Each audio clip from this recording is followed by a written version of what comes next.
And I believe we are live.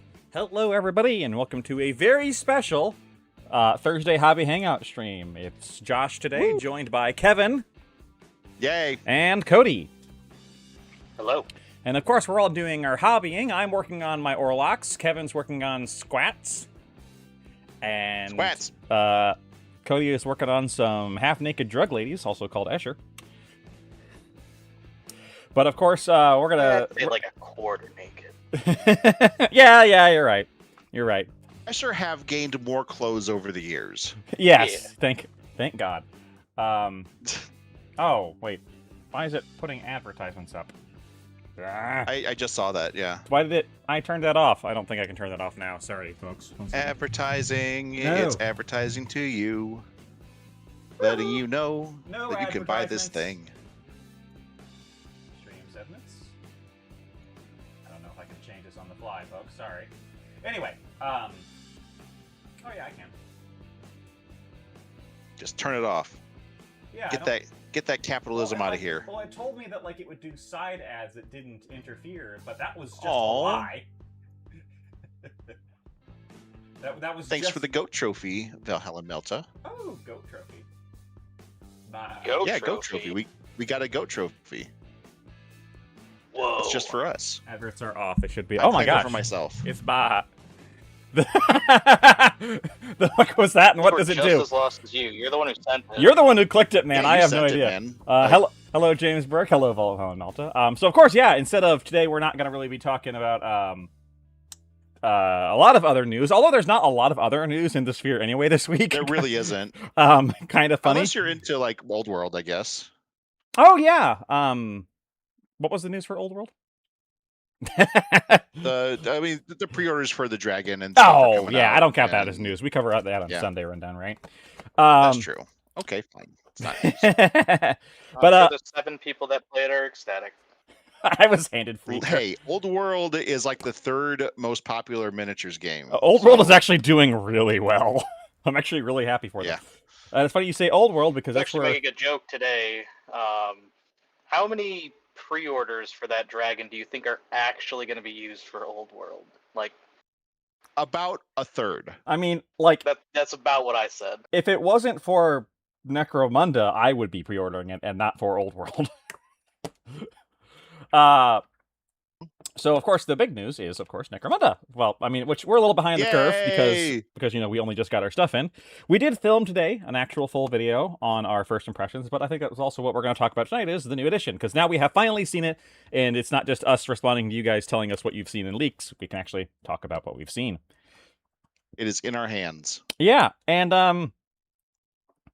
well, it's kind of challenging because as a game, I like it. As a product, it annoys me. Yep, that's after our record today. That's kind of the conclusion I'm in too. Like, because as a game, both as a descendant of N23 and also as its own thing, I quite like it. I think it's a good game. I think it's very playable. I think it's a great place to get started. Of course, the really crappy part is that it is they overplayed their hand here. They have confirmed that they have stripped out things that was in the game and are going to resell it to us very quickly. Which is a very GW move, but that doesn't mean it's annoying. It doesn't mean it's any less annoying when it happens, you know? Oh yeah, for sure. Like, just because you can see the train wreck coming doesn't mean that it doesn't make the train wreck any less tragic. So, well, and like I said, we're all in a little bit of an abusive relationship with Games Workshop because we always hope this won't happen every time it does, right? I know. As always, folks, if audio levels are too low, too high, please let me know. So, but I guess I guess we'll get that out of the way first. Now, if you're joining to watch and you're like, are you going to do a video on it? Yes, we have, and we will continue doing more videos. We're going to keep... Tomorrow, we're going to do our full review, because I still have not actually gotten to look at the Gangs of the Underhigh book, because I only just got that today. Yeah, and we're going to be talking about all the gangs. Yeah, so monetization is really crappy. That really sucks for, you know, there's some upsides to it, which is namely that they are going to, the arcane journals are cheaper. Yeah. That's about the only upside to it.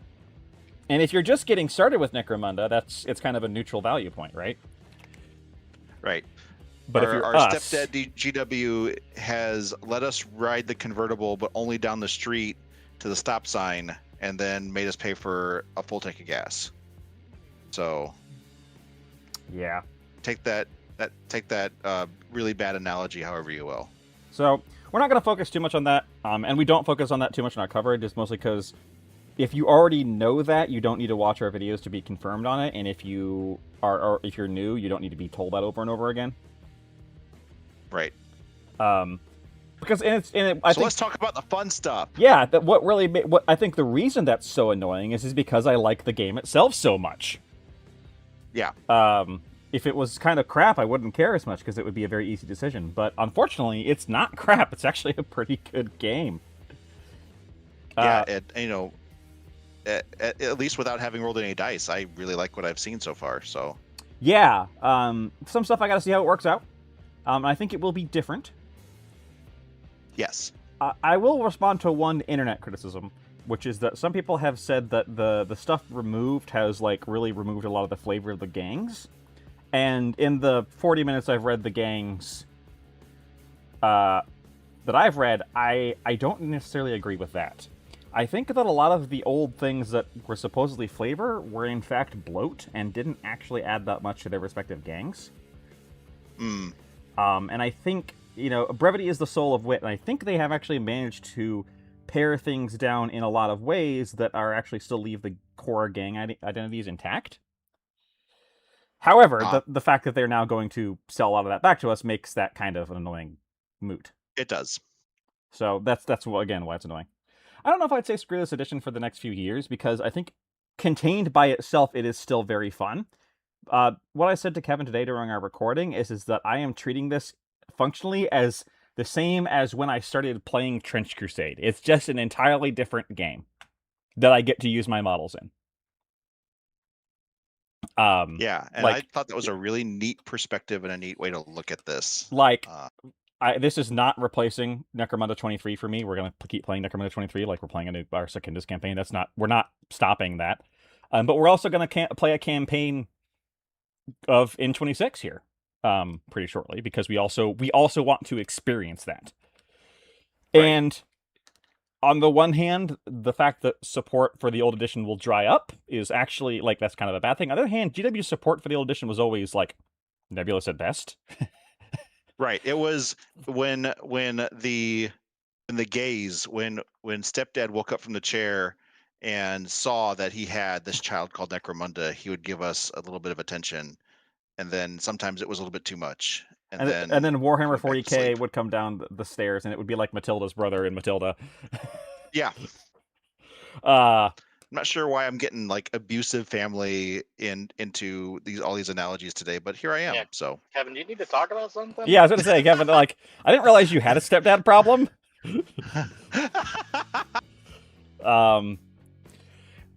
But yeah, so I am treating this like basically an entirely different game that coexists. It's kind of like how we played a whole Trench Crusade campaign and we didn't stop talking about or thinking about Necromunda.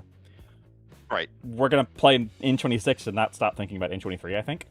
But the support's going to go away, the books are going to go away, but you know what? The age of the internet being what it is, yar har fiddly dee. And, I obviously never bring the banhammer down at us, and we're not going to ever espouse piracy, but on the other hand, those things are out there, and you can find them. And especially if all know. Yeah, and especially if Games Workshop's not selling them, I have zero moral issue with finding an online copy of the old House of Blades or whatever, right? That's totally fine, because they're not selling it. They're not losing money off of it. It is abandonware. Yeah. And for a lot of people, I think that's where you should, I think some people will look at the two different versions and choose to play in that space because it's a little more weird and complicated in some ways, and I don't think there's a problem with that. No, not at all. But anyway, let's talk about the things we do like. Yeah.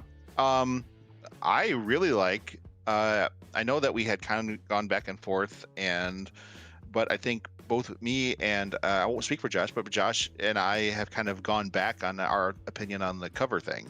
Yeah, I complained about that originally, and the reason why is I think the changes to the fact that there's way fewer malice to hit means that you're going to hit more often. Cover and armor being harder to get and always failing a third of the time means that cover will be ironically kind of more impactful because there's less ways to just get around it without actually like playing the game. Right. Van Sar in shambles. No longer will Van Sar sit back at the back of the board with a 2-up to hit that ignores all your cover. That is not a thing anymore. Thankfully. No, and that's not fun gameplay. You're right. Side note, this guy's... I don't know, it might be a silly opinion, but like, I was kind of always on board with it. Not really, I guess not on board with it, but I always kind of understood it. Like, sure, an armor save, you think armor, but Necromunda and armor is scarce. Most people are wearing, you know, pieces of sheet metal taped to them and whatnot. Like, cover is their armor half the time. Yeah, that's so, fully... like, and like armor penetrating is, like, you know, penetrating cover. Like, they're shooting through cover. Like, when you see a guy duck behind cover, you just open fire into that cover. And whether that cover saves you or not, I don't know. That's kind of how I justify it. It didn't really change much of my opinion. Oh, there's nothing But wrong. yeah. Nothing wrong with being smarter than me, Cody. I'm not saying I'm smarter than you. I'm just saying, That's and the point that you brought up today in our recording, which you guys will see later, is that like cover just didn't matter at a certain point anyway. When you had so many bonuses to your ballistic skill that like you were basically ignoring cover without ignoring cover. And that is going to be way less a thing, because even the vaunted Melt-A-Gun with its AP, what is it, AP3 in, or is it AP4 in Necromunda? I always get confused. I don't use Melt-A-Guns a lot. Even like that's about the only thing that will completely ignore cover, which is fine because you have to get within 6 flipping inches to do it. Right. You're just kind of ahead of it. Like, it took me a while to understand that, Cody, and now that I'm definitely on board with that line of thought. It's like, this is verisimilitude in a different way, but it is still there. Yeah, and even it says in the rulebook that the save characteristic is a representation of both armor, what they're wearing, and their ability to just be able to dodge and make better use of cover. It's a representation of your ability to not get shot. Right. Which, you know, I mean, because it is explicitly a save characteristic and not armor save characteristic, I buy into it. I buy it. Like, it is. And also too with like I think it's really nice for modeling purposes too, where, you know, stuff just, I mean, you don't have to worry so much about representing, like, not that it was ever like a big deal, but like, you know, like mesh armor, for instance. Yeah. Which mesh armor still exists, but it has a different function now. And it is far less ubiquitous. Right. I've always thought mesh armor was a weird thing. It's weird that it's as ubiquitous as it was. Right. Functionally, given that it's functionally chainmail. I mean, that's a perfectly valid thought, Sky Shield. Like, and I think a lot of people are going to be at the same boat as you with that, which is just, I don't care if it is a new game. I don't want a new game. I'll just keep playing Necromunda. I don't know if there was ever a universe in which we were going to get a new Necromunda that wasn't going to do that, but that's the beauty of the old one still being there. And the nice thing is, it's now feature complete. Yes, exactly. It is a complete game now. It is an all-in package. Yep. Get all the books you can online or PDF or whatever you can, and play that. And then I'm sure what will happen is the community will keep developing around it, kind of like it has for more time, and then we'll start like plugging some of the, you'll start to, people already play with lots of different house rules. You'll start to see like those coalesce around certain places. Right. And tournament packs and stuff like that. That's like a lot of my thought on it is like, at least what I've read so far is like, it's not so different that you can't like use some stuff from 26 and some stuff from 23. Oh yeah, I think that'll also be a very popular thing, which is taking the good ideas from 23 and backporting it to 26. Right. Yeah, it's, or other way around, sorry. Which is the nice thing about Necromunda and the nature of the game is that it's not a game that's played over like 40K, where people come together from all kinds of different gaming groups to come play Necromunda together. They play with their own groups and they can set whatever rules they want. Yeah. It's like the Dungeons and Dragons. Like, some groups are like the game, if you walked into their game, would be unrecognizable, and that's A-okay. There's an old Penny Arcade joke about that. We don't really use like dice. I do remember that one. Yeah. But yeah, like I just think that it's not, and I understand and maybe let me develop this thought, but I think that there's a lot of wailing and gnashing of teeth over changes that don't have to affect you.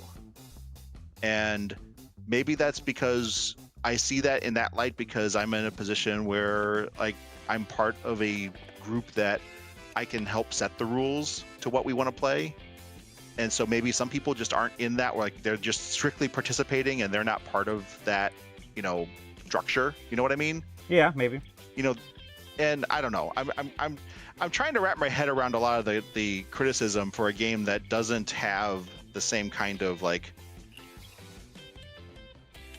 overarching like ubiquity that like Age of Sigmar and 40K do, for instance.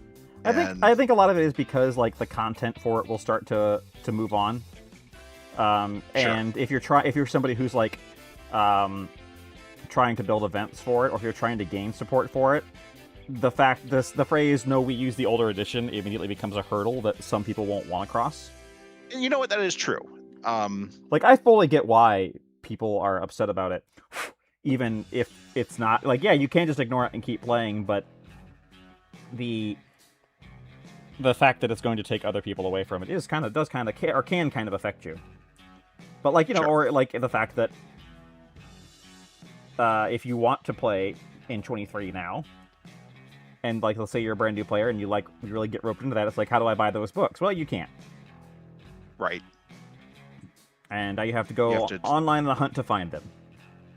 Right. You have to know a guy who knows a guy. It's like we 8-Bit Sweater, it sounds like your friend Owen needs a anger management and don't let him near your stuff. It's like, oh god, I completely forgot what I was going to say there. Oh, it's like when I got the half of the book for Int 95. I need to hunt down the other half of that, and there are people who will kindly offer me PDFs, but like, getting a physical copy of that Int 95 book is going to be kind of impossible for me. Sure. And that's not fun, if I'm super interested in playing in 95, which I might not be, but like it does. I mean, and like it's always like that.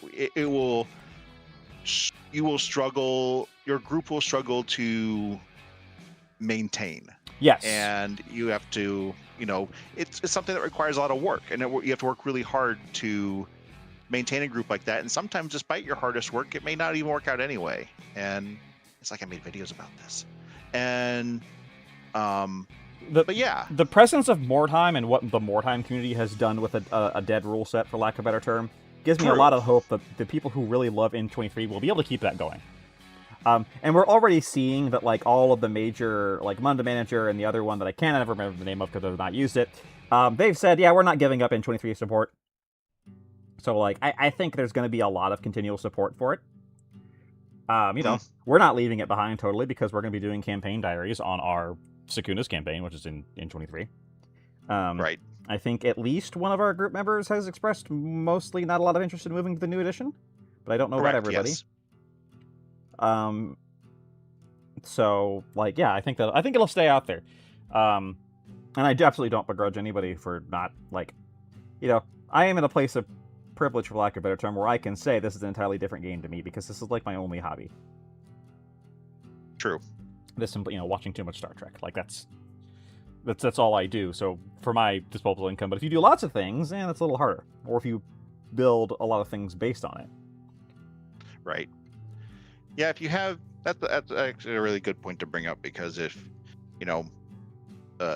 we represent a part of the population that's relatively small, that this is our hobby, right? And like I play a lot of games, a lot of miniatures games, and it's my thing. That's what I do.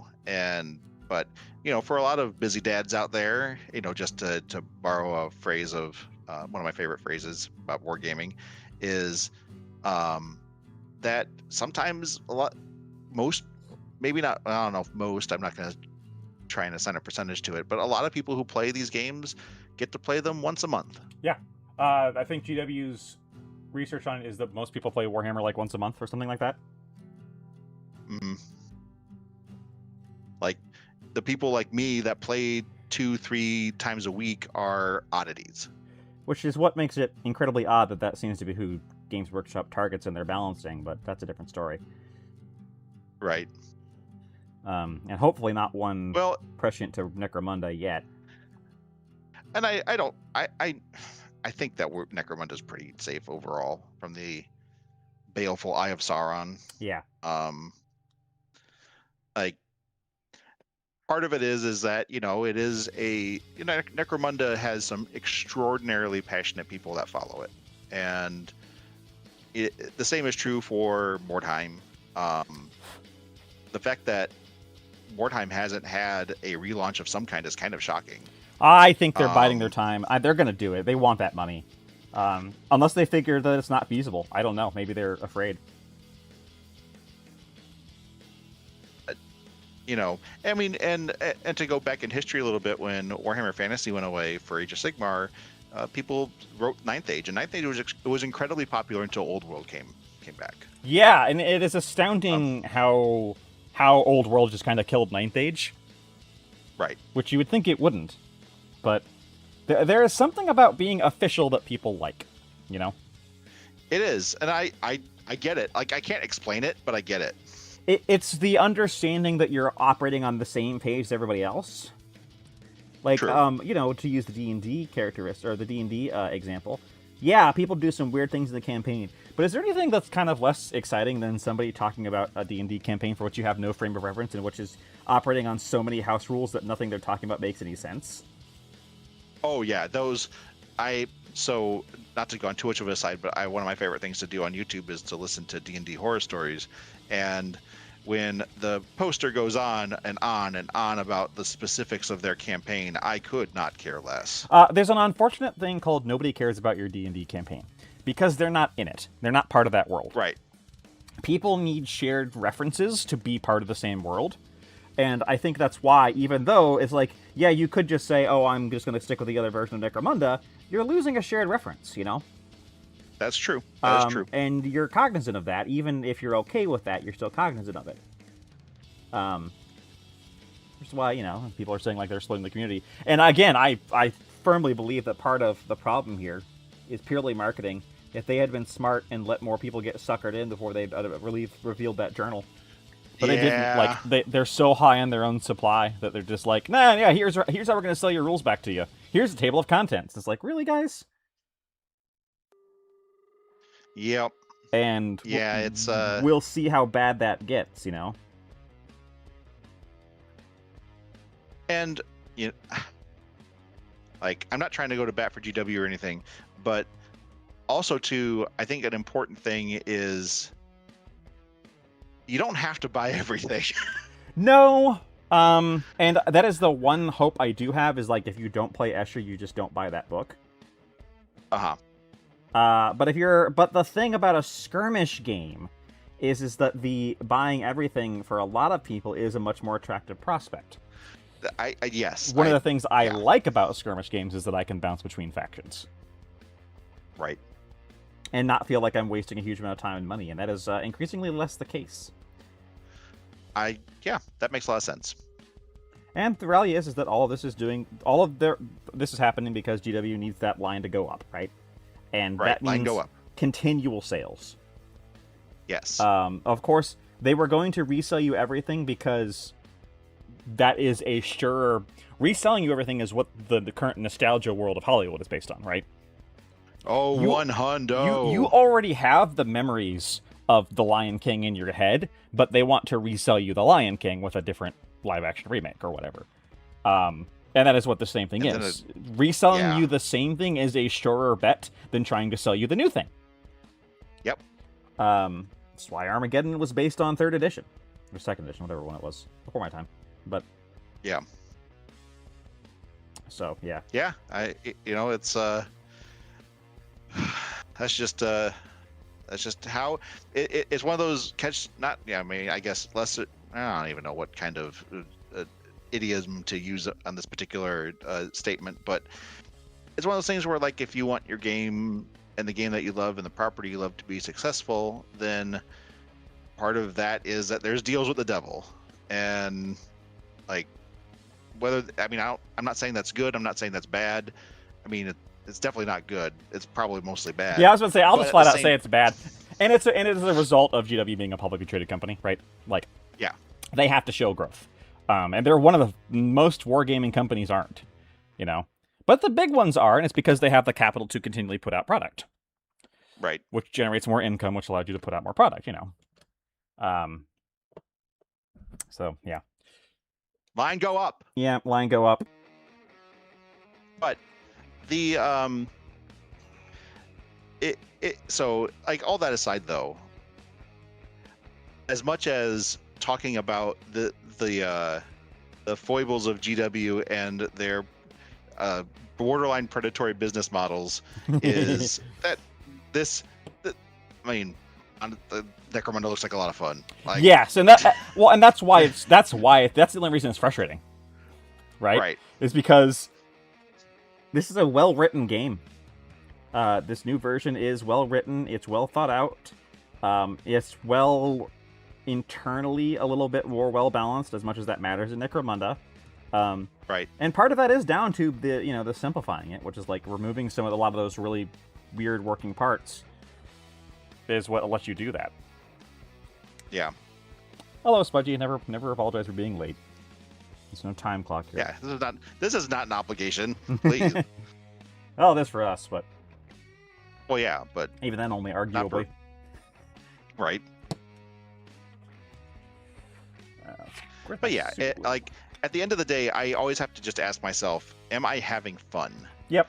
And that is if the answer is yes, then I keep doing it. And I play 40K, I play Age of Sigmar, and I'm hopefully going to be playing StarCraft if that ever makes it to my doorstep. Yeah. And then I just have to ask myself, hey, am I having fun? And if I am, then great, then I continue to do this. And despite all the things that kind of happen around it, which have varying levels of importance, of course. Cody has a visitor who is eating his camera. Yeah, who's making it really hard to paint. But, hi, kitty cat. Oh, meow, meow, meow, cat meow, meow. Oh, little kitty cat. Oh, so fluff. Oh, they're fluffy. Sorry, we're all cat people here, so we all descend into madness when a cat is visible. Yeah, it's like when you see a cat for the first time, it's like when you see a cat, it's like you've seen the cat for the first time every time. Yep. So. No, Smudgy, we haven't had a chance to play yet. We only just got we got the Gangs of the Underhive book in today. Right. We're hoping to play, like, this weekend or next week. Unfortunately, I am thirsting. Yes, like, I'm gonna actually post something in the chat afterwards. It's like, hey, who wants to play a game with me, like, Saturday? Smudgy says that new Fear Cat looks so lifelike. Yeah, Cody, how'd you get the new Fear Cat already? Yeah, a bit of scale. A lot bigger than I expected to be. A bit of scale creep. Yeah. How do we feel about the CGC changes? No Malware Masks entry change. I've yet to completely dive into the full changes. The no masks is interesting. I gotta play it, because that's something we never fully figured out, was how to make the how to fix that, because it was never fun. Yeah. But if you just removed it completely, it also wasn't fun for the CGC player. Right. So, I am looking forward to trying the no masks. Hello, X-Wing Zero. Because I don't know. I gotta figure out how it actually works. The X-Wing Zero reminded me of something that I don't know if you've seen it yet or not, but this is completely off topic, and I'm fine with doing that. Is because this guy's kind of Minnie's news. Is Star Wars Legion is introducing fightercraft into the tabletop. Oh, yes, I saw it. They have the craziest flight stands I've ever seen. Oh my god! How does and they're in scale, which means that's a pretty big. Yeah. Yeah, they're large. They're huge. Oh my god! I mean, that really feels like, to me, like, as someone who's not playing Legion a while, that feels like a jumping the gun thing, jumping the shark. But who knows? So my thought is it's all about implementation, because if it's more like the fighter does a run and it exists kind of like how it works in 40K right now, like that would be okay. If they're moving around the board and like blocking stuff and whatnot, and it's just weird. Look, 40K had a really hard time with flyers in 5th edition when they first introduced them. Yeah, and that's why they just basically completely removed them from the game. Like they're so bad they're not playable. That has been their solution to their own flyers. And there was stuff that like snowspeeders have been in the game for a long time. Right. But those are relatively small. Yes. A, relatively small, and B, relatively ineffectual. Right. But even then, snowspeeders were very difficult to balance around. Right. And actually like have work in a way that was not unfun to fight against. So look, that being said, all I need, I've not played the new edition of this edition of Legion at all, despite owning models for it. So I don't know played how. A couple games of it. Like I don't know how it would work. I gotta try it. I just need my AT-AT for my Imperials. Not my AT-AT. Yeah, but yeah, the AT-AT. I just need the AT-AT, and then yeah, because that totally how makes. You fit that on the board. That's been a running joke in the community for ages. Like you just put down a foot. Yeah. But yeah, so I thought that was that name just reminded me of that I saw pictures of that today, and I was like, oh, I remember 40K making this mistake 15 years ago. Yep. And then yeah, so Spudgy points out like in Heresy they kind of come in and then leave. Right. I kind of like how they do it in bolt action, where like you don't actually need the model for it, but like you can if you want, especially when it crashes.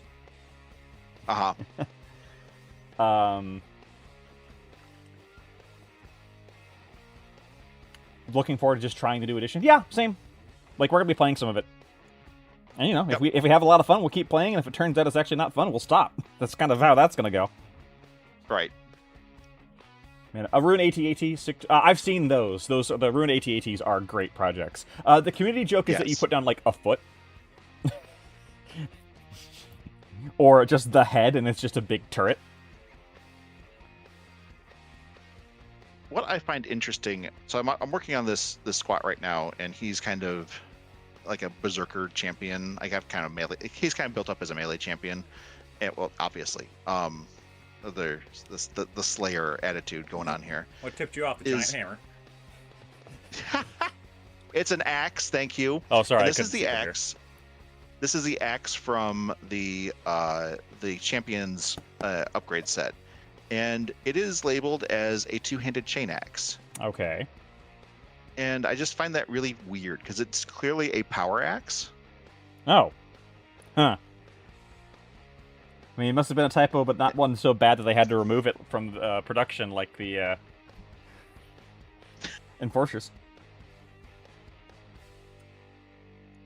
Let me see if I'll melt this. I guess it has little grindy wheels on it, but like it doesn't say chain axe to me. No, like, it doesn't. A chain axe is a very specific thing. It's a chainsaw axe. That's the whole point.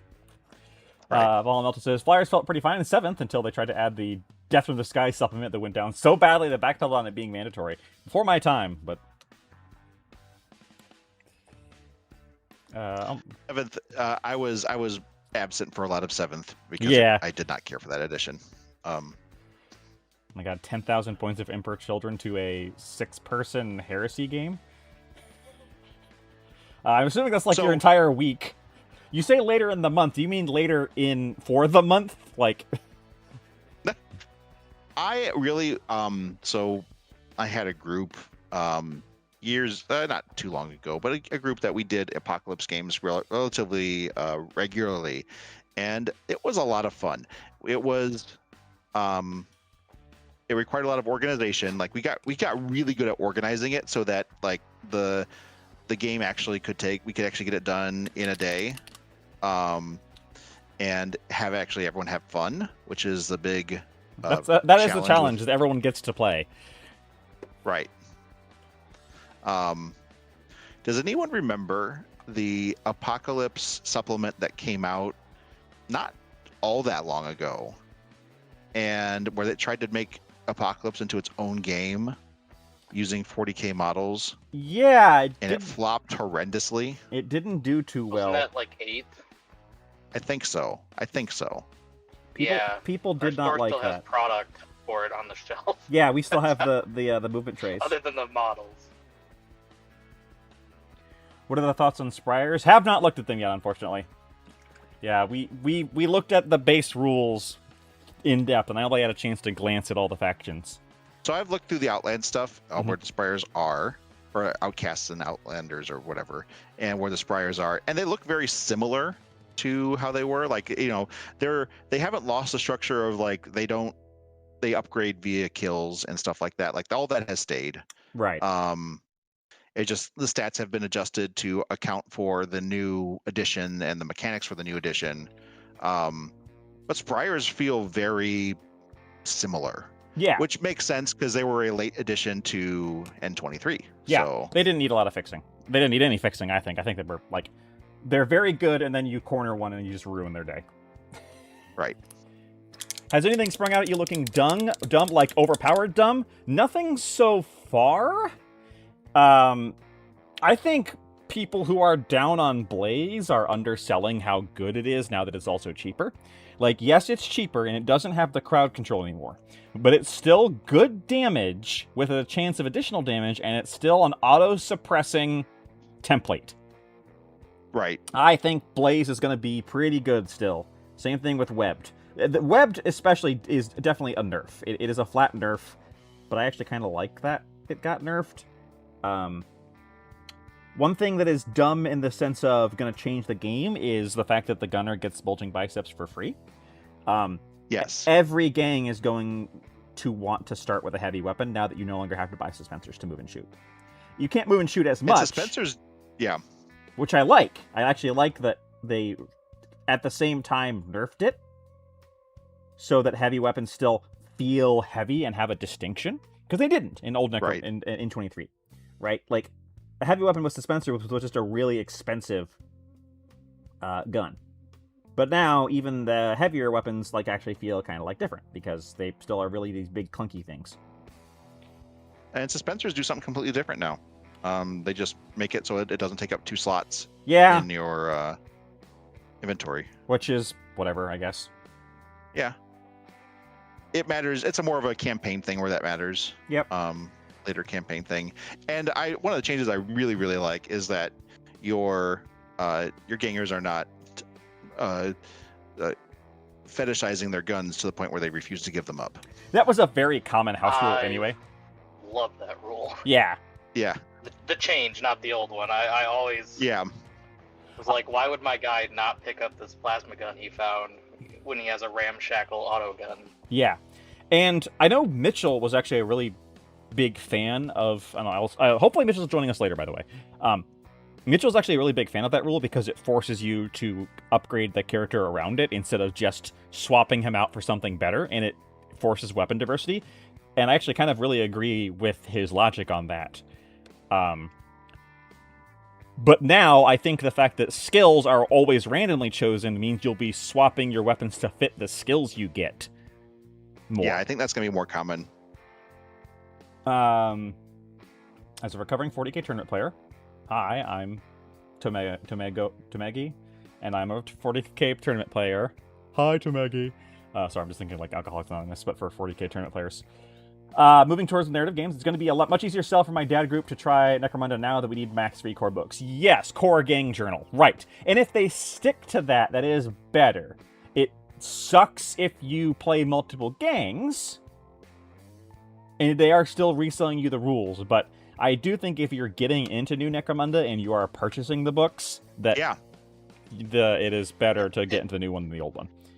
Yeah, if you're getting in to any Necromunda, it's the same case. Like, if somebody were to get, like, say N26 wasn't a thing, if you're getting into N23 tomorrow, you'd still have to buy several books. So, like, this is kind of a problem only for existing players versus new players. And which that's brought up the point is they always want to bring in new players, but it's still 3 books. Right. Here's the thing too, and it's a good point. Like, it brings up, like, you know, my dad group, and the thing too is like, if your group just buys those 3 books and that's just all you want to play with, that's totally okay.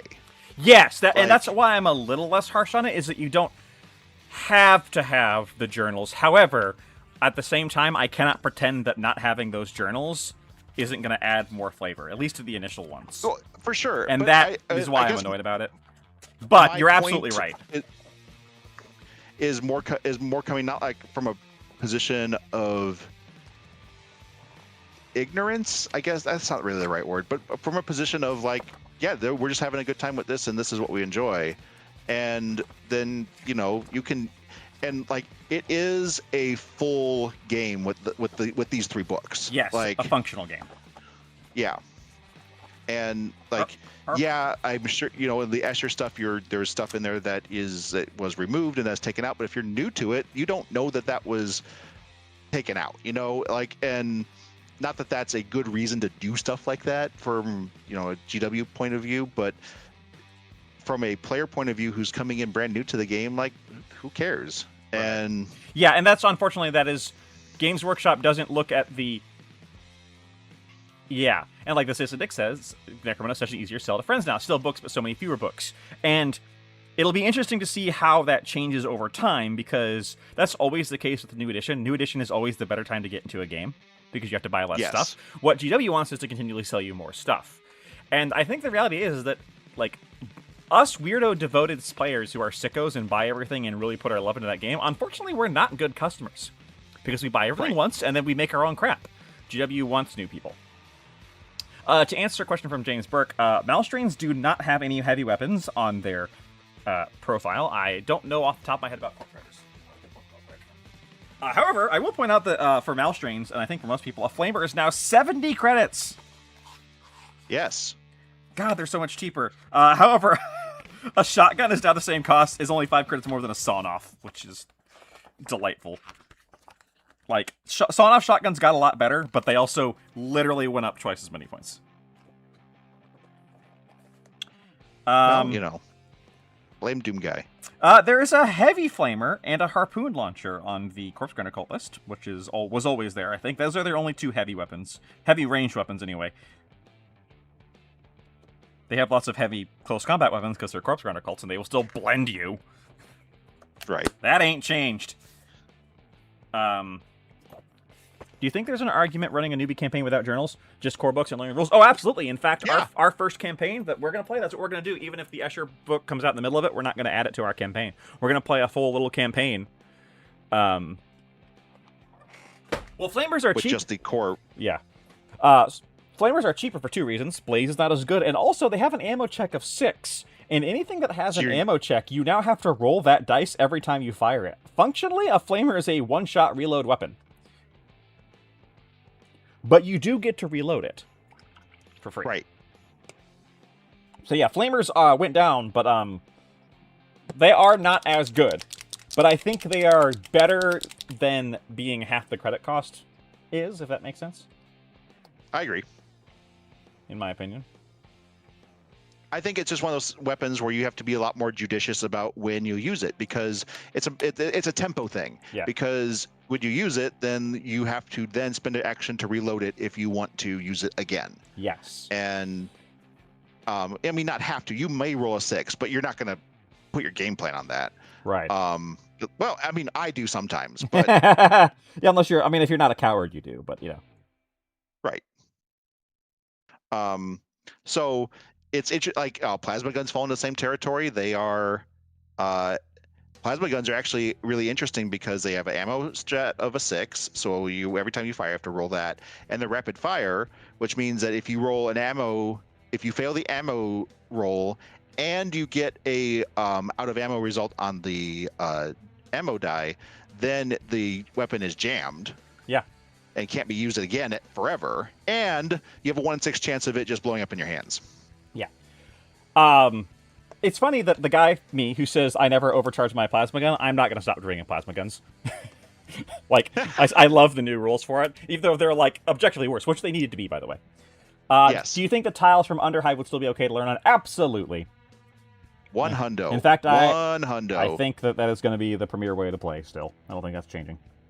Yeah, I don't think those are going anywhere. Yeah, Spudgy, ammo is, like, not everything has to make an ammo check. It's only, some things have an ammo keyword, and that means you have to make the ammo check and roll what it is. So, like, a bolter is like a 3, like a lasgun, you don't have to make an ammo check at all. Like, you just keep firing the lasgun forever and ever and ever, I think. A bolter now Yes. has a 3-up ammo check, which means you do have to check it every single time you fire, and it has rapid fire, so it can just jam and go out of ammo completely. So the bolter still has its propensity to run out of ammo, but if you only just run out of ammo, you just have to reload. You only catastrophically lose it if you roll the out of ammo, you fail the ammo roll, and you roll the out of ammo dice. Right. Which I actually think is a really welcome change to the game mechanics as a whole. Yeah, like Spudgy says, I felt that the whole kept patting myself down to find ammo was always kind of silly. Like, oh, I didn't make my 6 up, gonna try again. Like, what does that mean, trying again? Is it just because you're so bad at reloading the gun that you don't know how to do this? Or is like, are you just like looking... jammed weapon is just unjammed at the end of the game. Yeah, it's not permanently dead. You just can't fire it for the rest of the game. Right.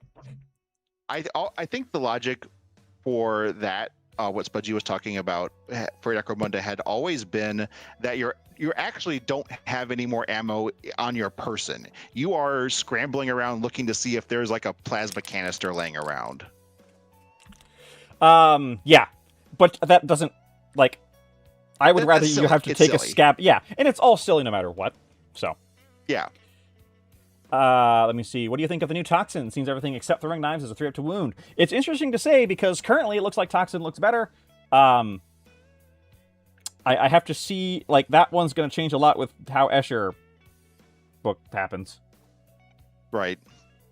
Right now, though, Toxin is going from, basically be a 4-up to wound everybody to being a 3-up to wound everybody. Toxin's buffed. Mm-hmm. Are combi plasma bolters as deadly to those holding it as it's pointed at? Not quite, because they really, really kill the person they're pointing at and only have a chance to kill the person who's holding it. Which is how it was previously. It's just like those really... Melta's the same way, that it basically, a Melta has to reload. Yeah. Every time it fires. Which makes perfect sense for a Melta gun, if you ask me. Yeah, I agree. But yeah, there's... It's little things like that I think that are just straight up gameplay improvements. That there's more of a cost associated, and what that means too is that the cost credits wise for a lot of those weapons has gone down. Yes, because they are allowed to. Yes. So you can have a plasma gun earlier in the game, earlier in the campaign, and that's nice. That was always kind of one of my problems that I had with Necromunda, and this is how I have been at Necromunda for over 2 decades, is that your gang spends so much time fighting with trash, and I understand the kind of the romanticy of that, but at the same time, like, it's also not fun. So you're a fan of moving up to the bigger weapons? I am. Because they're more fun to shoot. That's fair. And, I think the changes to shooting will make it more fun to fight with trash. I agree. I also think that that's true. So I'm actually kind of looking forward to fighting with trash more, because, like, you have a better chance of actually doing something with it. And I think that that's great. I think that, what that means is that there's, at least having not rolled any dice yet, I feel like there's now room for both, and that a gang that maybe not have had as good luck over the course of a campaign may actually be able to do something to a gang that has had some good luck over the course of a campaign. Yeah, I feel like I feel like the gap between the haves and have-nots is going to be reduced. Does the Maul still get +1 to armor save? It does not. The Maul is now usable. Nope. Yes. The Maul is no longer the worst weapon in the game. I'm sure we'll find a new one. Iron Jaw is a very useful ability now, or a skill now. Yeah. Gives you plus to your save if you are in melee if the weapon has no AP. Right. Which is many, many, many weapons. So. Yeah. Feels like they want to level the playing field. Yeah. Which is kind of where we're on the record as being kind of a big fan of that. It's not fun when somebody runs away with the campaign completely. Right. And they've done more with the end of the campaign not making it about which gang has the highest rating at the end being the end all be all. Like they kind of done that with some of the publications at the end of N23, but in this one it's like instead of there just being a champion, there is triumphs that you earn. Like you took the most fighters out of action, for instance, and that's your triumph at the end of the campaign. And like, so there's stuff to aspire to, even if gang rating gets pumped up. And Omega says, personally wish there was more armor choices. Kind of bummed there's not a shield choice in the trading post to rebuild my melee ogre enchant from vendors. Yeah, I'm kind of okay with the lack of armor now because like I think that sells Necromunda a little bit, and the armor is a lot rarer and a lot more expensive. As far as the shield, I never used it, honestly. So I can't talk. I haven't checked. I did end up taking the I had ceramite shields on a few of my squats. I ended up taking those off today. I have not looked at what the Vansar energy shield does now. It probably just has a shield characteristic, which gives you +1 to your save against range attacks. Okay. Have they written about continuing campaigns or about? Yes, there is a thing when you can't end a campaign. If you want to carry on a campaign, you pick a triumph, which does make you better for the next campaign. You only ever get one, and B, your leader retires and is replaced by someone else from your gang. Because basically your leader's like, well, I made it, so screw y'all. So it's a good way for continuing the campaign, but also having to still refresh the campaign. And then you basically have to either hire your old guys back, or you have the chance to redo new ones, which is great because you have the chance to redo new ones. You don't have to stick with your gang, but you can if you want. So yeah, they actually have better rules for continuing campaigns because they did not used to. No. They were always kind of half-butt. Yeah, Outcast not having psychic leaders is a blow to me personally. Because I had a lot of those. Can Outcast not have them? I didn't think Venators could, but I think Outcast, they still have a weird leader, don't they? Let me check. Ich bin Auslander.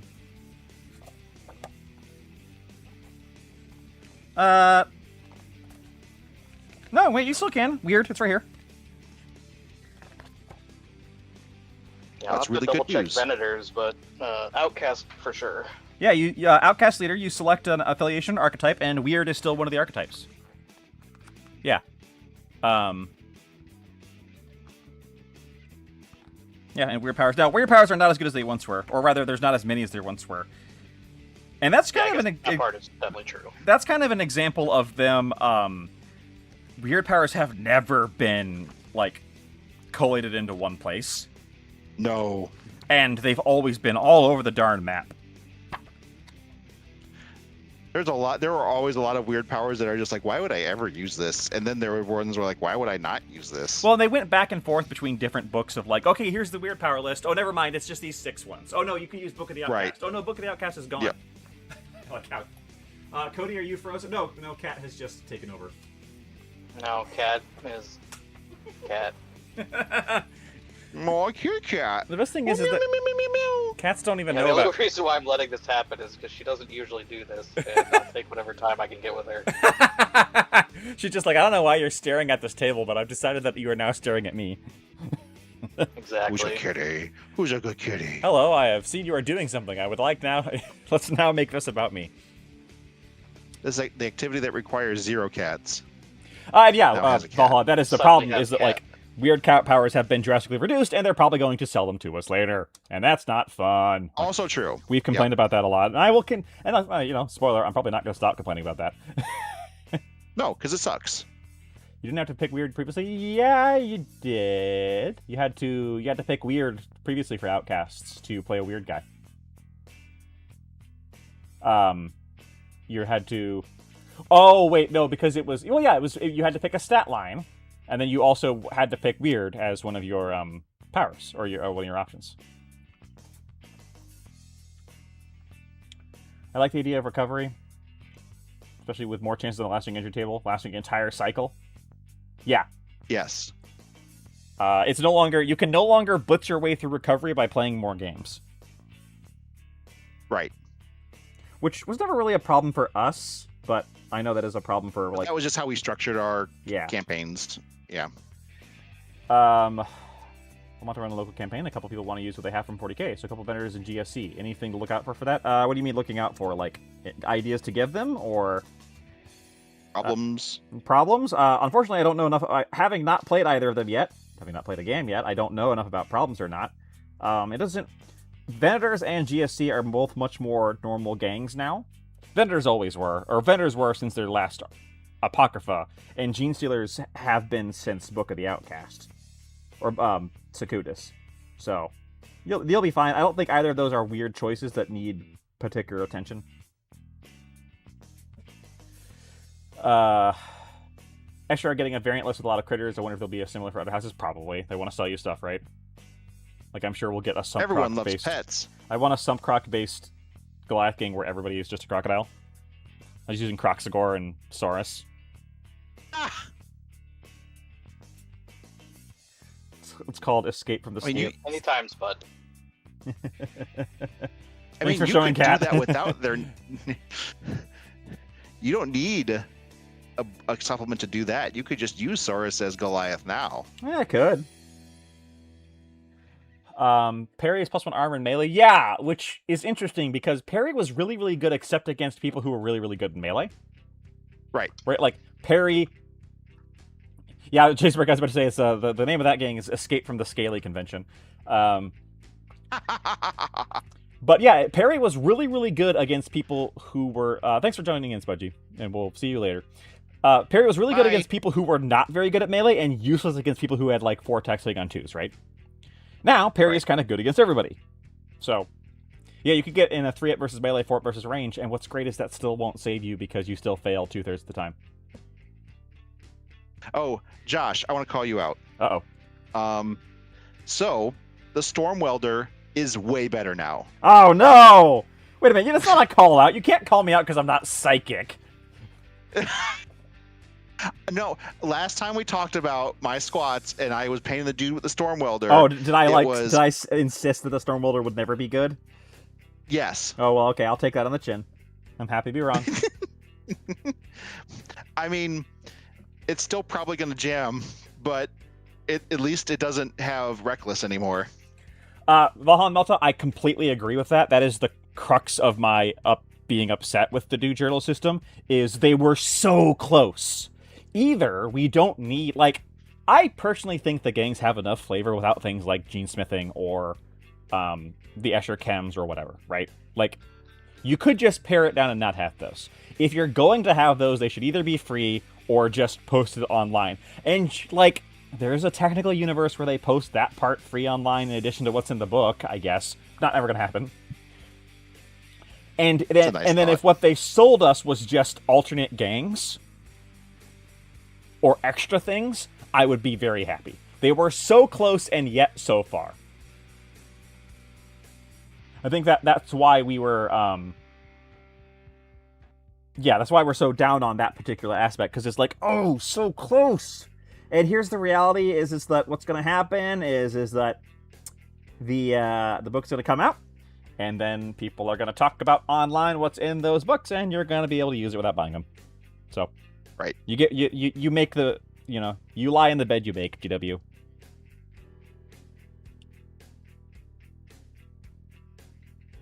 Yeah, Carapace having the initiative. Beastman did lose friends on, I think, which, on the one hand, boo. On the other hand, I never used it. I also don't understand why Beastmen are 4 inches, Grumples. They should be faster, not slower. Yeah, I would think so, too. But they were beforehand. It was the big problem with my little gal here who I wanted to make a Beastman. I was like, but does this look like a character who only moves 4 inches? No, she's supposed to be like a live cat. And it didn't jive. Lazy cat. It's a fat cat. She just moseys over to you and like punches you. I mean, have you seen one cat try to beat up another? Sometimes it's like that. Just like they walk over and just kind of go bap, bap.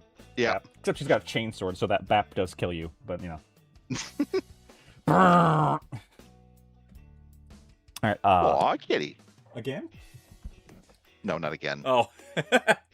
I was a cat with a chainsword. That would be cute. I think that's just For called a a lion. little bit.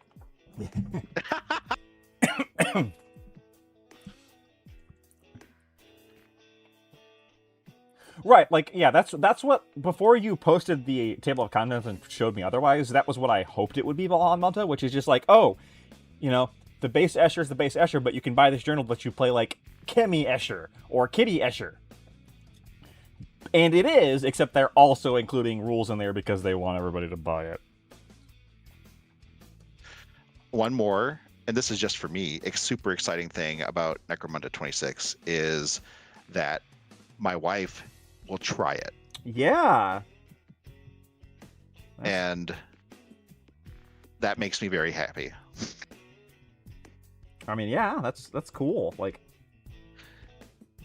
I like playing games with her, so I would not be upset, of course. Right. So for those that don't know, my wife plays games with me. She plays Age of Sigmar. She used to play a lot of 40k with me too. She dropped out. She didn't care for modern editions of 40k, but she still plays Age of Sigmar. She's one of the best Age of Sigmar players in this region. Yeah, she's terrifying. I've always been trying to hound her to play other games with me, and among them is being skirmish games, and she just does not like skirmish games because she's into the spectacle of the big games, right? Right. That's why. Yeah. And so I was talking to her about House Escher. She plays Daughters of Cain, and House Escher is basically Daughters of Cain. Yeah. And like down to like poisons, and so Lithe warrior women. So like I was like, yeah, here's this is what House Escher is, and she's like, I will try it. What if Escher was more 80s? Or sorry, what if Daughters of Cain were in the 80s instead of snakes? That's basically what it is, yeah. So I showed her like the models and stuff and all that, and she's like, yeah, these are basically Daughters of Cain, right? And I said, yeah, absolutely, sweetheart. And we are joined by a Mitchell. Mitchell. You are joined by a Mitchell, but only in voice, unfortunately. Yes. Go ahead and give me some, I want to see you. Give me some audio, Mitchell. This is an audio that I'm doing for the Josh. Okay, you should be good to go. All right, looks like. Yeah. Yeah, sorry I'm late. Oh, you're fine. Thanks for joining us. Yeah. You're the only person whose opinions on Necromunda 26 we haven't heard yet. Well, you're not going to get a ton of them out of me. I haven't even cracked the book yet, honestly. Oh, okay. Well then.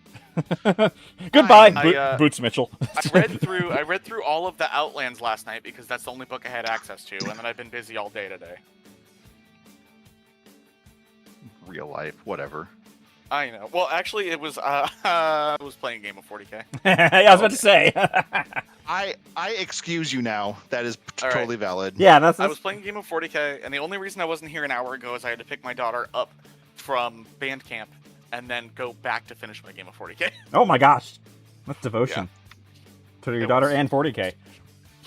All right. So what did I miss? Talking. We were just basically just chatting about what we like about the new edition, complaining about the monetization strategy that GW is adopting for this game. And let me see. Already implementing. Tom asks, how are you feeling on taking Juvies versus Gangers in 26 with the change to leveling and easier weapon access? The easier weapon access makes them a lot more. If it wasn't for the easier weapon access, I think there'd be no reason to take them at all. Basically, yeah. But the fact that they have easier weapon access means that you use them as cheap bodies. You will now use Juvies like you always used them, which is cheap bodies who don't level up that much. Right. It will also depend more on the gang, because, like, having a Juvie who just lurks around to step on their head is much less of a thing now that it's a contested strength check. Right. That is true. For some gangs, other gangs like Goliath, that's far more feasible. Sure. And yeah, for Eberron D&D. Oh yeah, like Beastman. Like we wish you could. What I would just do, like, is I just pick a different template for Beastmen, for my Beastmen if I want them, and just say they're a Beastman, you know? Or you can combine them with your Arbitrator. Like, I might custom make a Beastman class that trades extra movement for a worse toughness, right? And I think most people would say that's fair. Sure. Yeah. Juvies are not gone. No. That was a unfounded rumor. Started by me. In fact, Helots have Juvies now, which they didn't before. So there's actually more Juvies in this edition. Oh yeah, Valhalla, the journals don't feel optional, which is what GW wants and we don't. Yeah, exactly. Curious how much of the crunchy depth in moment-to-moment gameplay there is in 26. I think it hasn't changed much. It's shifted in some ways. It's probably a little smoother, but not terribly much. I think that, especially when it comes, the moment-to-moment especially crunch, when it comes to vehicles, there is less crunch. Yes, for sure. Vehicles got way less crunch because they lost. They're just fighter models now. I am 50-50 on that because now, on the one hand, they are far more approachable and far more combatable. Yeah. On the other hand, I liked making vehicles jackknife into things and explode, you know, and that's gone. Yeah, they fully got rid of the vehicle dice, right? Yep. Yes. Just sell it back to us later. That will be an interesting thing if they do that. I don't think they will, but it would be very funny. I don't think so either, actually. I absolutely see a universe in which I petition our group to just not the vehicle damage. Like, in addition to the normal vehicle mechanics, I think vehicles should still be suffered to the damage table. Yeah. But remove all the instances of taking extra damage points and replace them with more random driving directions. Sure. Just for the fun. Just because I love that crap. However, I do too. Vehicles are way easier to kill now. Yes. Yeah, which is one of our chief complaints. Yes.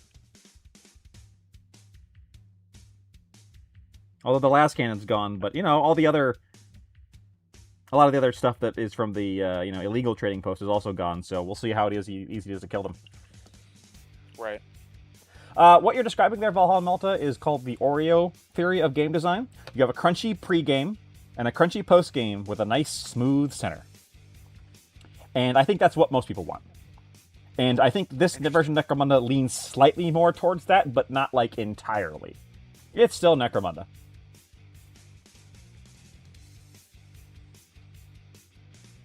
Like, I definitely don't think that anything has been dumbed down. No. Different, but not worse. Yeah. Okay, you need wash. You need the grimy wash. Time to grime. Yeah, there's still plenty of depth in immediate moment-to-moment gameplay. You have to make a lot of decisions. Oh yeah, well, I would argue cover is far more important than it was in the late campaign, because there is not going to be cover will always remain important now because there will no longer be Vansar running around ignoring your cover. That stuff's gone. Cover is always going to matter, and it's going to matter even more, which means that positioning is going to matter even more. Right. That's not changing in any way. In fact, I would say that the movement positioning is more important than it was. Especially since most of the movement in the game in general has gone down. Yes. It's a little harder to be running around the board at top speed. Corpse Grinder cults can't do it anymore. You can still jump around with records and stuff like that, but it's going to cost you.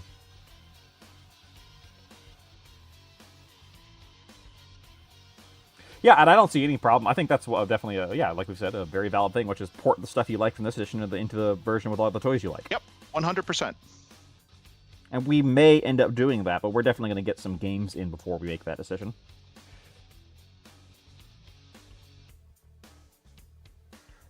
New cover rules. Yeah, I don't think you're going to necessarily want... I think the new cover rules will not result in you wanting denser tables, but will definitely push you to build the dense tables you already should have been building. Fair. Right. And at least a good amount of scatter terrain. Yes. Like, scatter terrain is going to be a lot more important, actually, I think. Yeah, because you want stuff to hide behind.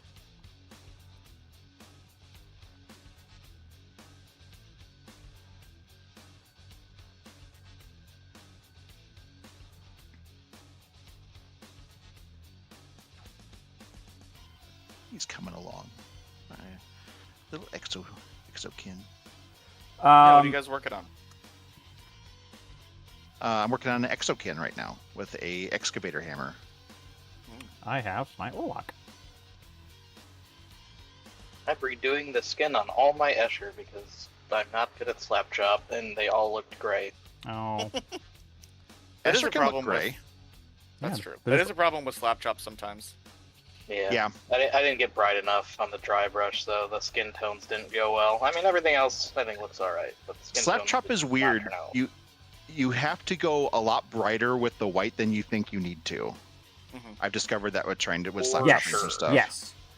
Some more comments. What are your favorite scenarios from 1723 you'd like to see in 26? Here's the thing. There's no scenarios in 23 that I loved. Just ones I tolerated. But I can't think of That's many really scenarios where it's like the Trench Crusade has the train scenario, which I love. I can't think of many in Necromunda that are oh, I love that scenario. They're just ones I hated less. You didn't like Sump Tank? What? No, I hated Sup Tank, you know? Let me see. I saw Horus Heresy Zone Mortalis books have vehicles inside. No, Necromunda does not have vehicles in Zone Mortalis. Nope, they are relegated to Ash Wastes only. So not in Zone Mortalis and not in Sector Mechanicus either. And no mounts even. No mounts. If you all actually say in 26 is where that, I trust your judgment and would at least give it a shot. Here's the thing, I'm not going to say that N26 is a better game than N23 because I don't think it is. I think it's a different game. I think it's worth trying. Definitely. But I don't think it is oh, this game is just replacing the old one and out with the old, in with a new. Nah. I think there's a lot of changes it makes that I do really like, but that would not be difficult to backport to N23 if you preferred N23's other mechanics.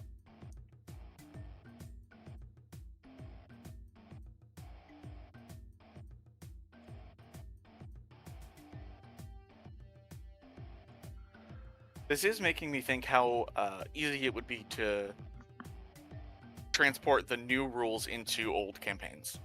I think actually fairly easy. I agree. I don't think it'll be that hard for people who want to do it. So I'd expect... What you're gonna have to change is maybe credit values, so they yes. make sense, and That then will... certain scenarios that require very specific checks. Yes. And honestly, those aren't hard. You just pick a new stat. But you do absolutely need to figure out how quote-unquote the economy works before you do that. And that's something that we'll only know once we play our first campaign. Yeah, it's going to be really weird, especially because it's Secundus. Well, Secundus is going to be an N23 campaign, right? That's for the other group. This is what I'm thinking about. Do we just transfer it over? No, I think there's a couple people in our other group who are not particularly interested in playing N26. Okay. So I think we're just going to keep playing Secundus. What we had talked about today, actually, and I realized I didn't loop you in on this yet, whoops, is just the four of us, we're going to get some games in with N26. And for that, we're going to have a campaign. It's going to be bare bones, basic, pick whatever you like. We're just going to play some games. In the usual format that we're all used to. Mm-hmm. But we're not going to house rule anything yet. We're just going to play basic, get some reps in to understand the game and play it. And it'll just be the four of us so we can get, move through the cycles quickly. Right. And that way we'll get some games in and be able to talk about it better. Because we can't talk about it until we actually, get the dice down, right? Yep. I mean, you can talk about it. It's just not, And since I know you're arbitrating the Secundus campaign, I will arbitrate this one and set it all up. Okay. So you don't have to be arbitrating two flipping campaigns at once. I'm only gonna lose my mind at the first one. So. Yeah. Murder Cyborg is fun. I think I played it once. It is. I've only played it a couple times, but it's fun. Let me see. Oh no, I'm falling behind. Also curious about autogun versus lasgun. That's one of the first things I gotta figure out, right? I'm gonna bring a mix. Because that's over. And there's valid reason to bring up both. Is there? I think so. I think having a weapon that you can always rely on is nice. Well, and it still has a longer short range, right? Yeah. Okay, well, then there we go. Do Esther still get cheap las guns? I haven't looked. Me neither. Good question. We can check. Once I get this paint off my brush, I can check. Well, you guys are painting and I'm not. So Oh, okay, yeah. I will just. Yeah. I gotta take the saran wrap off my book. This is why on the 15th, UBR. the local game store is having a rich list book burning of all our core books. Don't do that! Keep them, sell them online!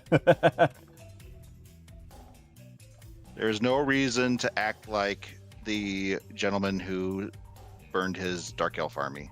That's true. Who, like, on the one hand, he kind of won because he's famous. On the other hand, nobody knows his name. That's true. I don't know his name. You know my name. Burner, burner, burner, burner. God.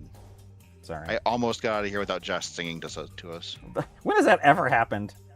Yeah, you guys went a whole hour without that? That's crazy. I'm too busy talking. We forgot to sing at the end of the last video, though. Oh. No, I enamored. I distinctly did it on purpose, did not sing.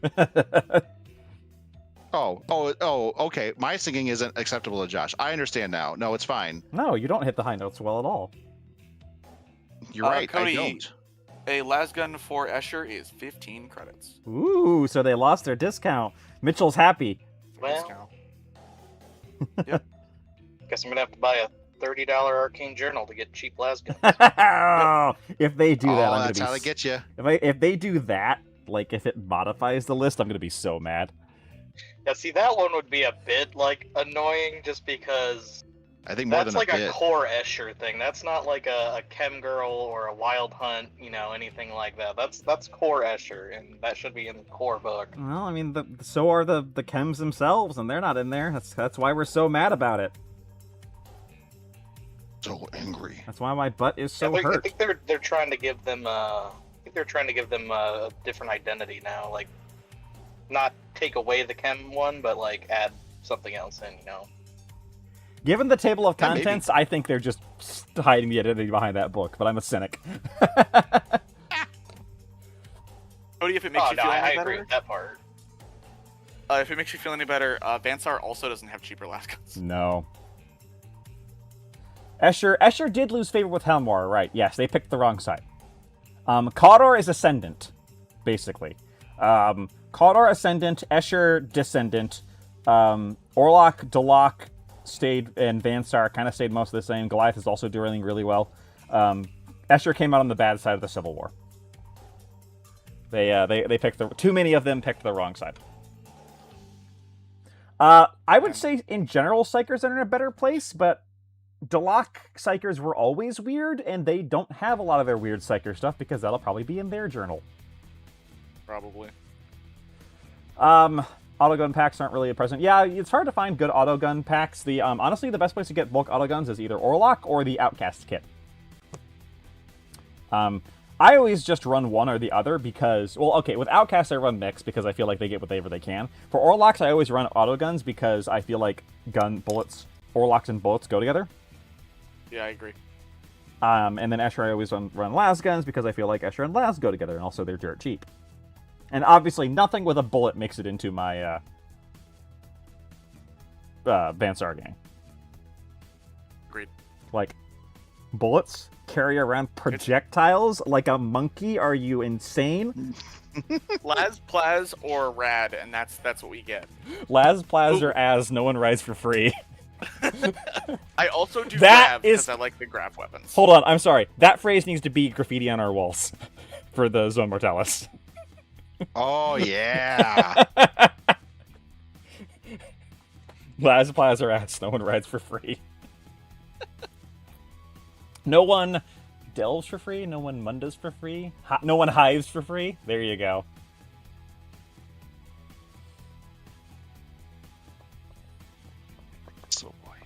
But yeah, Grumples, I'm also Dalok. I did order the Dalok crew box, and it will be the first time I play Dalok is in 26. I'm probably not going to start our campaign with them, because I don't want to have to build and paint them.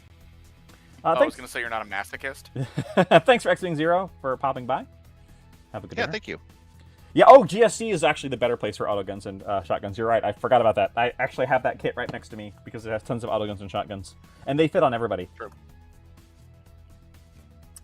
Hair. What color should her hair be? This gal. Orange. Why orange? I like it. The problem is... Because I said so. But, Kevin, the other two gals already have reddish-orange hair. Oh, well, I didn't see them in that I don't have the encyclopedic knowledge of your models to know that that's the case. How dare you? How dare you not know my models off the top of your head? That would be... I mean, I'm a weird guy, but that would be extraordinarily weird. Mint hair? You guys are the worst at helping me, you know that? Well, then don't ask. Yeah, I'm learning that. I mean, I'm painting Escher, so like, pink hair. Well, yeah, Blue hair, you would green be. hair. If I was playing Escher, those would all be perfectly acceptable. I think Cody's camera's frozen. Cody? It does appear to be frozen. Oh, yep. Cody, don't freeze your camera. Unless you're being Not very good for still it. somehow. Yeah, he's just being really still. Yeah, I'm just waiting for that paint to dry. GSC are built using the Brew Brothers kill team, presently a las gun force. That makes sense. You're telling me they aren't allowed cool hair colors? I don't know. I mean, have you met bikers? Have you met bikers from the 41st millennium, Josh? Only one. Oh. That's Well, why it's weird that's happened. At least that's why he charged me so much for that meth. It was 41st millennium meth. Oh. Why didn't you share? Because it was just Sour Patch Kid sugar. Oh, well. Thanks. That would have killed me. I Sound like meth. Yeah, I snorted it and had it was just the worst. Never snort all of the salt out of the bottom of a pretzel bag. So did you do it, or did you dare somebody else to do it? Because we all knew that we all knew that kid in high school who would do those things. That I was not that kid. I was far too afraid of getting in trouble at home. No, it was a kid that I knew that this is not the first time he'd done stuff like this, and he did that, and he had to go to the hospital. Yeah, you would, wouldn't you? Look, my sample size of bikers is overwhelmingly lesbians with dyed hair. You know, that's actually fair.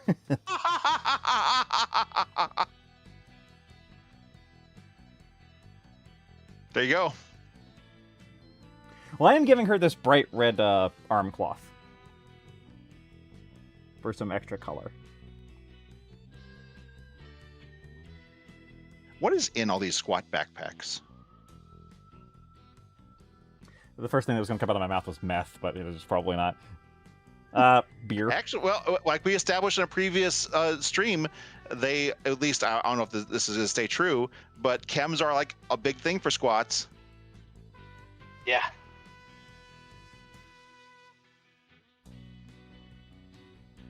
So, like I'm this, gonna try to reset my stream. the Scalvine Explorator is designed to carry chems. That's its like function.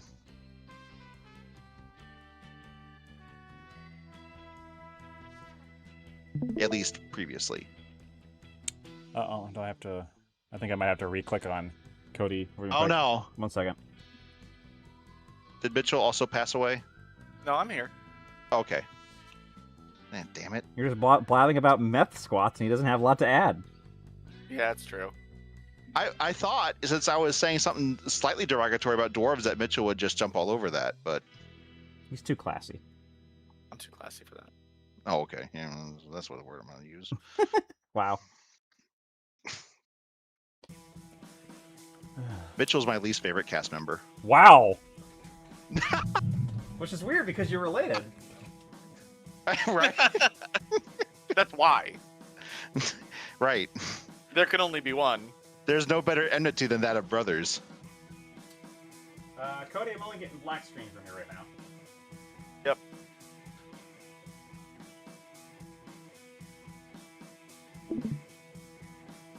Goodbye.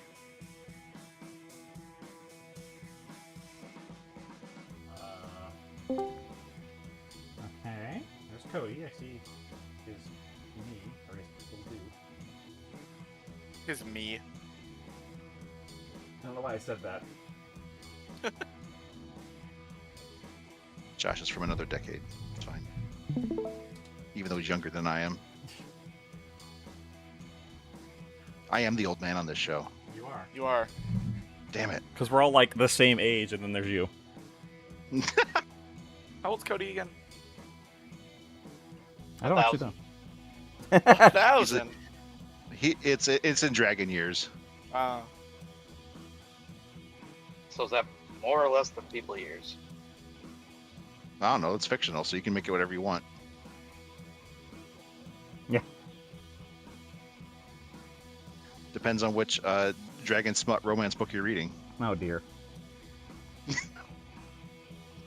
I did see somebody on Blue Sky. I was looking at a different thread for it was for the Scrungaloids, and they said that something that was absolutely hilarious, and I was like, I'm gonna reblog that person, and I looked at them and it was like, Dragon Smut Romance author, and I'm like, maybe instead I won't. There is nothing wrong no, with Dragon Smut Romance. but I try to keep that, my timeline relatively PG-13. Oh, look, I'm Josh. I don't have a cursed algorithm. No, Ooh, I look at don't. me.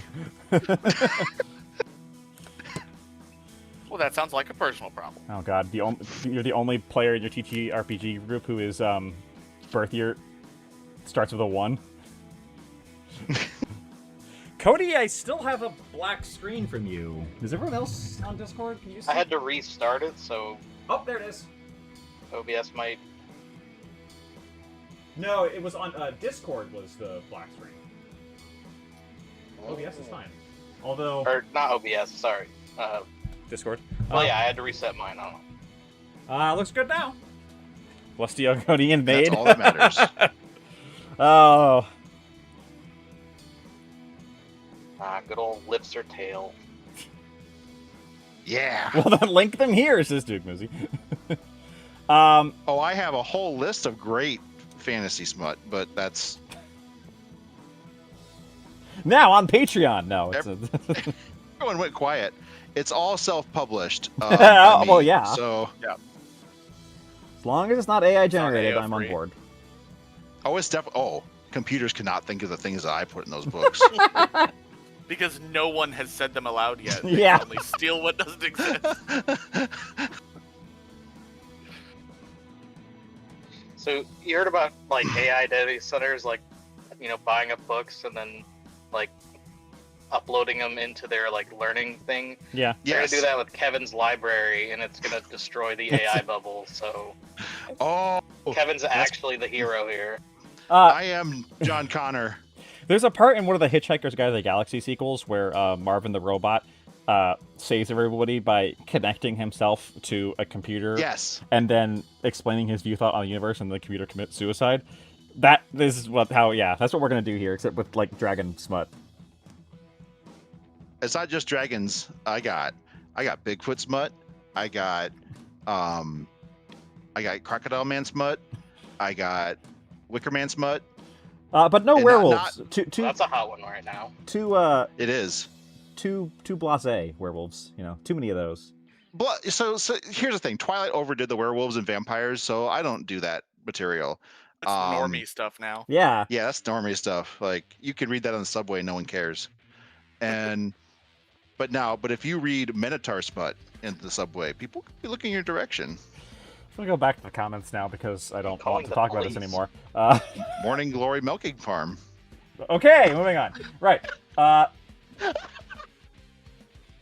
By the way, for vehicles, are we missing the custom vehicle rules, or were they in the books you've gotten peek set? They are not. Right? Lusty Argonian maid. Thank you, Valhalla Nelta. That's a legendary reference. I don't. Unfortunately, the vehicle rules are not in either book. The custom vehicles book rules. No, there are no custom vehicles as of present. That will be sold back to us. Yep. With the vehicle dice. Yeah, probably. If they do resell the vehicle dice back to us, I am going to poop myself in rage.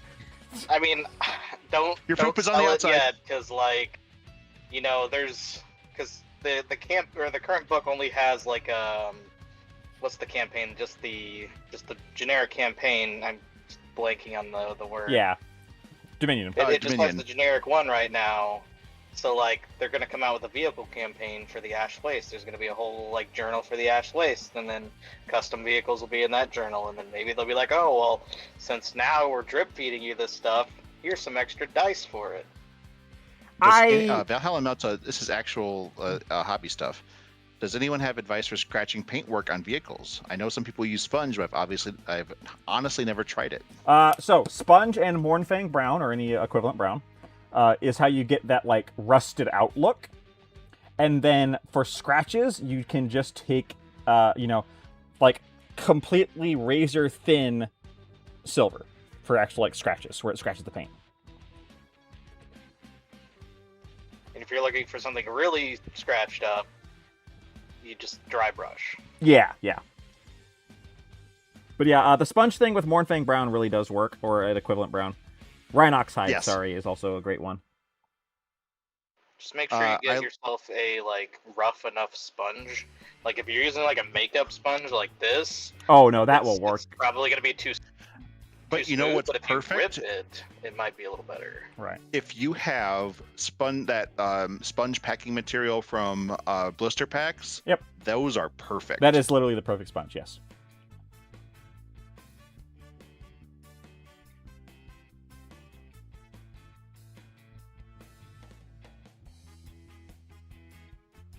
Oh yeah, Grumples brings up a great point too. Really love how the new trade post works, once per cycle and TP as a resource. I do like the new trading post rules quite a bit actually. Yes, they're better than I initially thought when they revealed them. Yeah. It feels like it's way less random and punishing, but still fun and thematic. Right. Like, you gotta send guys out to, go look for stuff, and they might find it. The more guys you send, the better results you get. When I first started playing the group that I played with, they had a house rule that was you could only get one piece of equipment at the rarity that you rolled. Ooh, yeah, it was rough, but it made it very interesting because, like, what are the chances you're gonna find like a las cannon and a melta gun and a chain axe or whatever? Like, you're probably only gonna find one or two. Right, and that's what's cool about the N26 is that the trade points as a resource is like, yeah, you can spend your trade points and you found a dude that has a melta gun that he's willing to sell you, and but yeah, you wouldn't be able to also find the chain axe and the power whip and all that stuff. Right, yeah, I like that system better. Yeah, that is a really good point. Like, oh yeah, I rolled really high, so I went to the store and found 3 Bale Flamers. Yeah. Just so happens. It was lousy with Bale Flamers. Buy 2, get 1 50% off.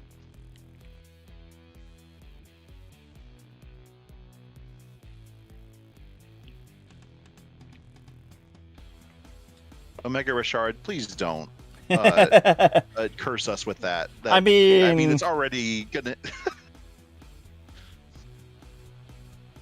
think he's right, but he doesn't have to say it. I am hoping they learned last edition that adding stuff to the trading post via book is bad, because they did eventually go back on it. How is Flash looking this edition? Valhalla Melta. Flash gives you the blind. Flash gives you the blind condition and removes your ready marker, or makes you unable to gain a ready marker if you've already activated. And it's still kind of the same. Still initiative check, right? Yes. Yeah, it hasn't changed much. So what's the blind condition do?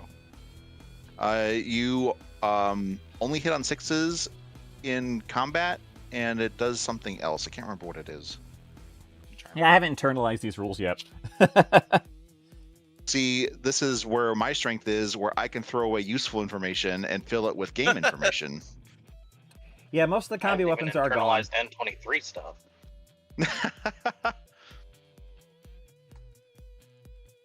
As a squat player, Flash was my least favorite part of Necromunda, and yes, Valhalla Melta, it's still effed up. Look, it's not my fault that that's the only way anything I could bring against your dwarf party bus.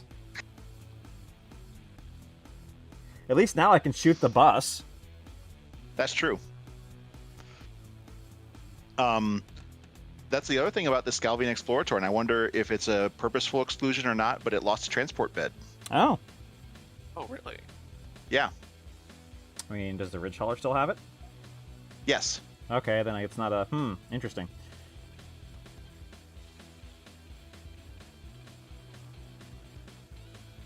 So, now I can still have guys ride on it, but just dwarves will be falling off every time it stops. Right, because they're dwarves.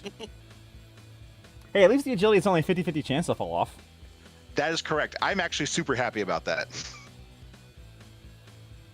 I think Squat should have a malice to their agility like Escher has a bonus. I'm sorry. Like, damn you.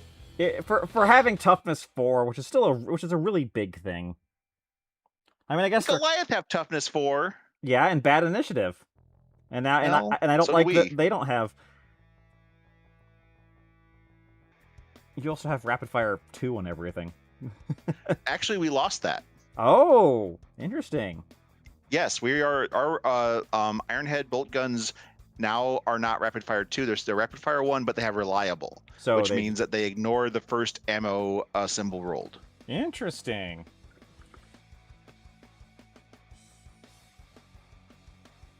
Does the Ironcrawler have transport bed?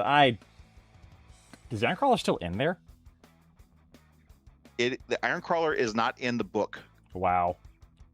Hey, that $200, $300 model you bought? Screw you. I actually still want an Ironcrawler. I really like that model. I got one for Christmas once, but then I sold it because it was too good to pass up.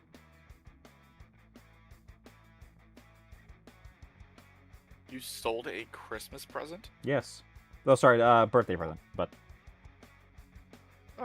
Does it matter if it's Christmas or birthday? Yeah, because it was Christmas, Jesus Christ. It's fair. Your mom cries on the... Well, Damn. That's for different reasons, but... Is it still a rapid fire Melta? Yes. The squats still get the Ironhead Melta guns are still rapid fire. Oh, so they didn't lose that. They just don't get extra rapid fire. Yes. Okay, well, then my pity is gone. Oh.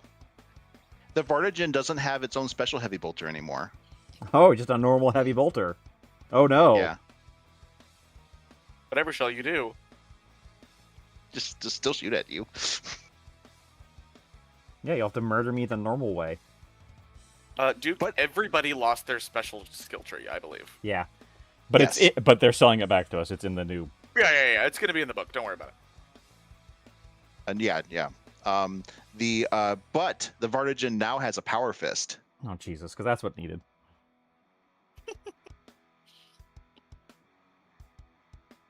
I can't wait for me and Josh's first game. I'm gonna bring so much photon grenades. I thought I hated dwarves, but Josh.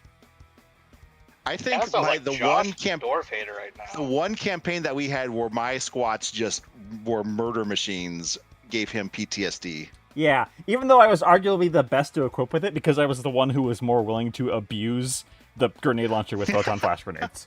Because I was just like, no, right. if you're playing that... Well, and that one, it wasn't just that your squats were murder machines, it was that you and Sean both went nuts with the squats, and with the same tactics and the same Ridge Hauler stuff, so I was like, fine, I'll counterplay. And the difference is that Sean got real mad and you didn't. That's fair. Then my squats, just missed every melted shot and had That's to because you need to use your Skaven dice. Use your Skaven dice. I didn't have Skaven dice back then. I do now. Yeah, the problem is Cody, that you were rolling the dice. True. I'm gonna write I hope we've all learned our lesson, Cody. I'm gonna write a game that uses like rolling lower is better, just so Cody can play. That's called Conquest. That's Yeah, Conquest. then I'll start rolling 6s though. Come on. So we'll play them both at the same time, and you just roll both sets of dice and pick which one you want to use for which game. Okay. That's a hell of a battle report. Yeah, yeah. In order for me to play Conquest, I have to use Conquest dice because I will forget that ones are good. and on Conquest dice, the symbols are on the ones. Right. So because that they're is good. very helpful. Yeah.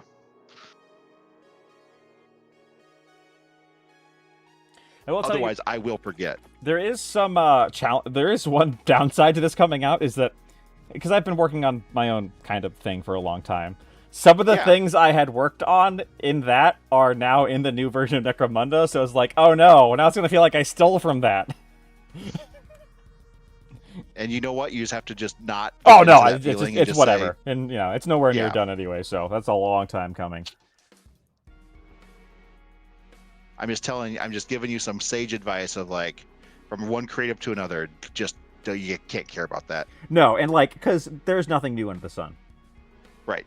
You know, if I stole the exact experience table from D&D, which is copyrighted by the way, that would be one thing. But yeah. Hasbro owns your imagination. Because you cannot copyright algorithmic content. You cannot copyright anything that can be mathematically generated. Which is why the initial, like, AD&D save chart was just a random chart that made no sense, because that was, like, even with open gaming license, you can't use that. Damn. WotC. They're there for you. Giving your imagination back to you. Oh my god. Of the 10 players in our group, half of them play squats. So done with those little dweebs. Yes! Diggy hole, diggy hole. I am a dwarf and I'm digging a hole. And I'm getting photon flashed. Flashy, flashy, bang. Flashy, flashy, bang.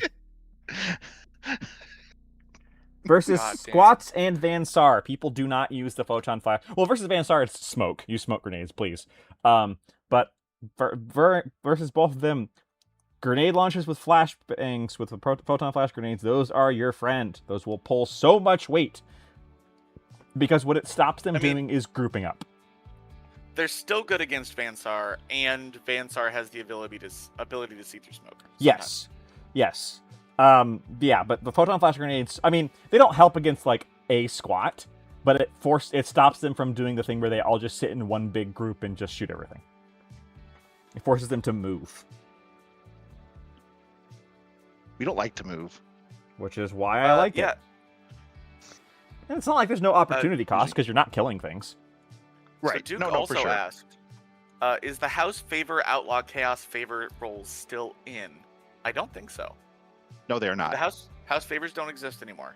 No, nope. Dramatis Personae are how they're doing the underdog mechanic now. Yeah. Yes. Which I kind of like. I gotta play with it and see how that works. Right.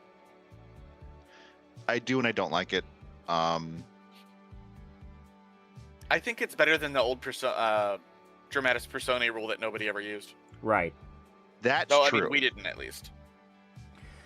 Mitchell, did you see that your Malstrain Alpha is in the book? He's just a leader now. Yeah, he is no longer a brute, he's a leader. I thought he was just going to be a brute that only they could take, which would make sense. But no, I'm glad I got one. Because yeah, I actually have a legit model. Yeah, you chose wisely. Although it is probably now the most expensive gang ever, because the Coalescence and the leader both Forge World model required. Yeah. Though I feel like you could easily kit bash a Coalescence. Oh yeah, you just make some kind of horrifying. I mean, you just take 2 blobs of green stuff and put googly eyes on it, and it's a Coalescence. Yeah. Nothing brings me joy quite like concussion and photon flash grenades into a room of Vansara squats. Yeah, it's beautiful when you go roll a 6. See, Vansar, it affects a little less because Vansar very often like to bring the goggles that give them the +2 against that, but even then they still got to roll a 4.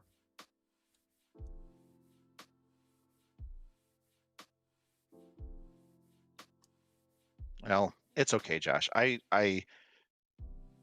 I take it in stride that people decided to tech up against me. I take that as a point of pride. Yeah, I mean, and that's a good thing that can happen in a game, right? Yeah. Like people like squats are rampant. What do? Well, abuse what they don't do well: their speed and their initiative.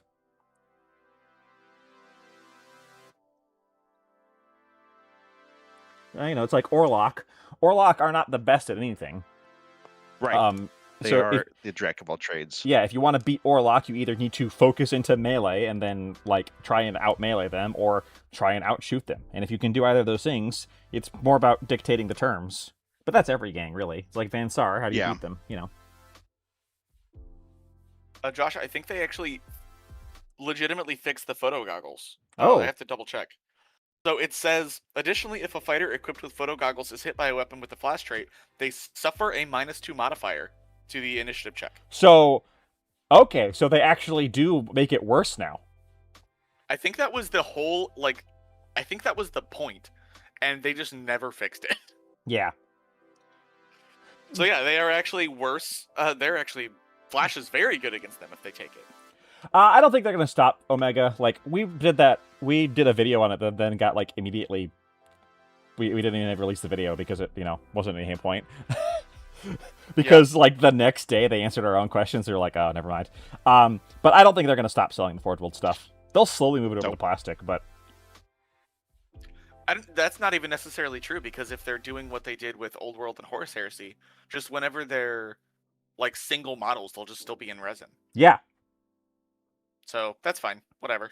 Yeah, and I don't have a huge problem with that. They're not... Forge World resin is no longer the boogeyman it was. The prices are still high, but that's just, they're not any higher than any other main character for any other game system that they have.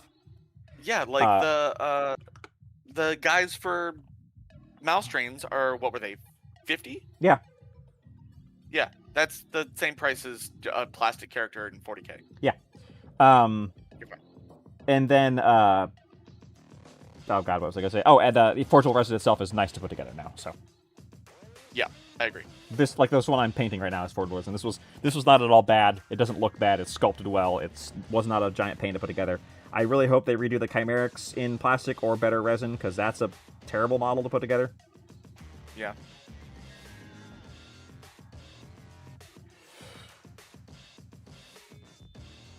Okay. So, off topic, because I'm good at that. Uh-oh. You are. I have a theological question. Oh, no. What the hell? So, I've been playing through Doom 2016 again, and I really, really love Doom. It's one of my favorite things. It's one of my special interests. And, but anyway, so you're going to hell, and there's a bunch of bones everywhere. Why? Because that's where the bone hurting juice is from. Okay. There's a bunch of skulls and stuff, but wouldn't it just be a bunch of is that how you suffer? Is that you're just a skull and then you're just there in a really hot place? Because that would be suffering for me, to be fair. I would hate that. Well, in the Doom universe, heaven and hell are not places people actually go after they die. They're just two different planes of existence. Because that's answered more in the DLCs for Doom Eternal. It is. That's why I'm referencing 2016, because when we were playing it then, we didn't know that. Well, I mean, honestly, the answer Josh is... is coming at you with the deep lore. We can do this, Josh. We can do this. Whoa, hold on. I was about to say, which is ironic, because I didn't actually like Doom Eternal that much by the end. I made my Chimerics out of the... Ooh. I made my Chimerics out of the Agmar Werewolf and Jukari Talospitz. That sounds cool. Okay. Oh, that's kind of cool. If you ever join, if you're not in our Discord, you should join it and post a picture of that, because I want to see that. That sounds awesome. Sorry to interrupt you, Kevin. I just saw that and wanted to bring it up. No. I was saying something worthless, so that's okay to interrupt me. Again, I haven't discussed this. I only dislike Doom Eternal at the very, very end, where it didn't feel like what I wanted out of it. I don't think it's a bad game. Yeah. It's just not my bag. So, Doom going through replaying 2016 actually opened my eyes a little bit, because it's a much slower but more deadly game. Yes. It's much easier to die in 2016, and Eternal is a lot more arcadey, and like where 2016 was more of a horror shooter game, and Eternal was very arcadey, and the Dark Ages is extremely arcadey. Interesting. I like all three of the games, but I like them for different reasons, and I'm glad that they're not the same thing. Yeah, and that makes sense. But yeah, I was playing through and I was like, and it's not the only game where there's this particular depiction of hell where there's like skeletons and corpses everywhere. It just kind of like I was playing and I was like, why are there skeletons everywhere? I'm already dead when they go there. Oh, so you stay. So if you go to hell, you stay a skeleton. Well, it's because those people didn't have rest in peace on their gravestones, and if you don't have rest in peace on your gravestone, you are drafted into the skeleton war. Ah, okay. Well, make sure to not do that for me. Yeah, I want to be in the skeleton war. Well, Satan's just a really good interior designer, and he really wants to set the mood, so he promised all the skeletons a lesser sentence if they just lay around and be menacing. Yeah. Like, you don't get tortured, but you just have to lay around. I'm pretty okay with that, actually. Yeah, you'll be bored, but at least you won't, like, be whipped by a demon for 3,000 years. Right, yeah. Anyway, on that note, I do have to head out. Okay. Bye, Cody. Bye, Cody. I will see you all later. Thank you, chat, for hanging out. We're gonna power on. Richard, thank you. Psychological torment via visuals. Yeah, you know what? Fair. It is a mistake to take Doom very seriously in any capacity whatsoever. But it is a ridiculous premise on a ridiculous game that just happens to be ridiculously fun. But yeah. Anyway, I'm sorry to have derailed that. We have a few minutes left, so let's end on Necromunda stuff. The terrain that comes in the starter box is really great. Okay. Yeah, I haven't started assembling it yet. It's a great addition. And the reason why I think it's really great is because of how cover works now. Because I wasn't really sure about how it was going to work, like if you had to be close enough to cover for it to count, or stuff like that. But because there's a lot of see-through on it, like you can put all these pipes and stuff either in the middle as kind of like almost scatter terrain, or you can use them like connecting to buildings or connected to other pipe works or whatever. And then it's, Valhalla and Melta. It's not that I think the terrain is good on its own.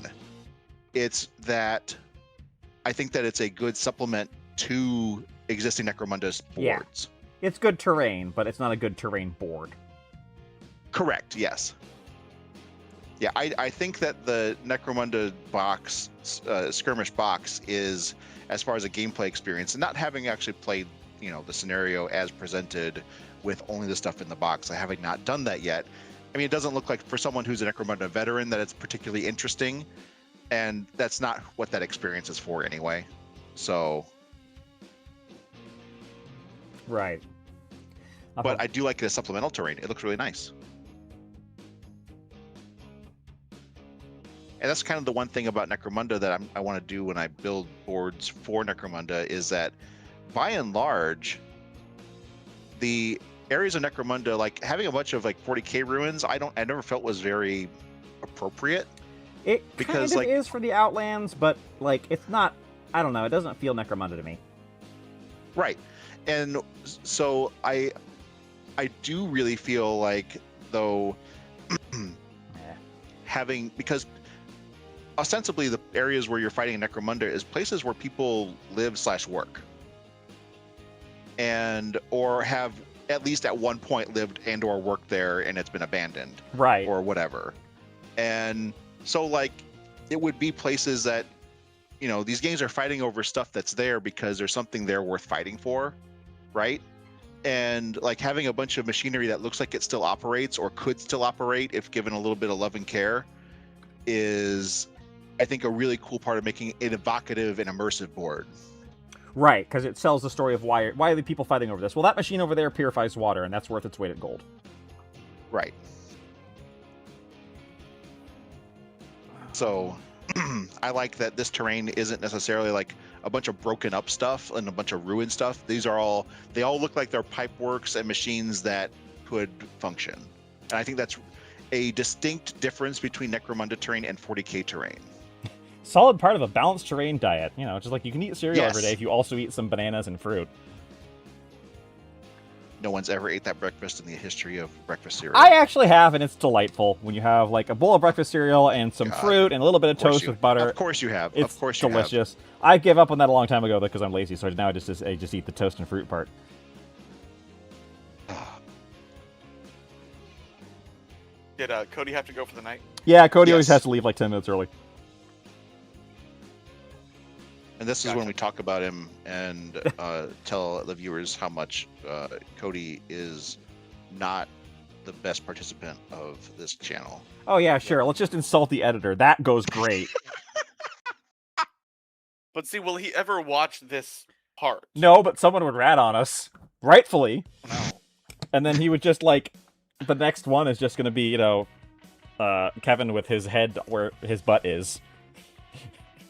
That's what my body looks like anyway, And Josh. his- Joke's on you. And his face is just going to be goat.se. And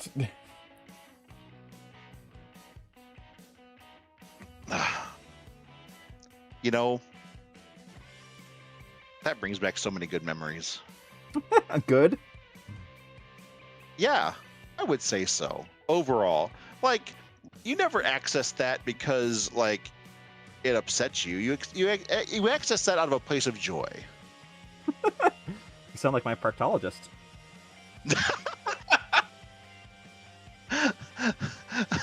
Someone is getting Monsters Inked. Is the Necromunda logo over Kevin on the next thumbnail? Just. So now we gotta tell him to make sure he does that, because it's funny. Sorry, guys. Kevin just died. It's weird. He had an unfortunate accident. This soundtrack sounds like if Angry Bees were playing a guitar. Bees. I mean, I can't hear anything, but that's fine. Right, because it's only on the stream. There's no way I can right. play it. I guess I could play it through Discord, but then I couldn't change the volume level independently of you, which sounds like an awful idea. Yeah, that is. I think it's a-okay. I have my own music in my head. I mean, you can turn on the stream and just listen to us, or go onto YouTube Music, and I can tell you what each song is. Oh, wow, that's actually great. The person in the comments, who was it? Hang on. That said about the werewolf conversion. Yeah. Joined the Discord and posted it just now. Excellent. I can't look at it right now because my Yes. computer's over there, but I'm totally going to. Because A, Yeah, Curtix. I need to figure out how to do that, like, because that can, you know me, I love a good kit bash. Yeah, it looks sweet.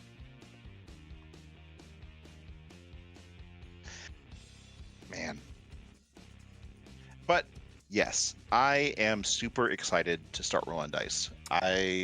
Yeah. Do we know I've when we're been- gonna start our little campaign? Nope, I was gonna post in our group chat after this, probably tomorrow, Okay. and get it rolling. I might play like an exhibition game with Kevin this weekend if we have time, but Yep. That's fair.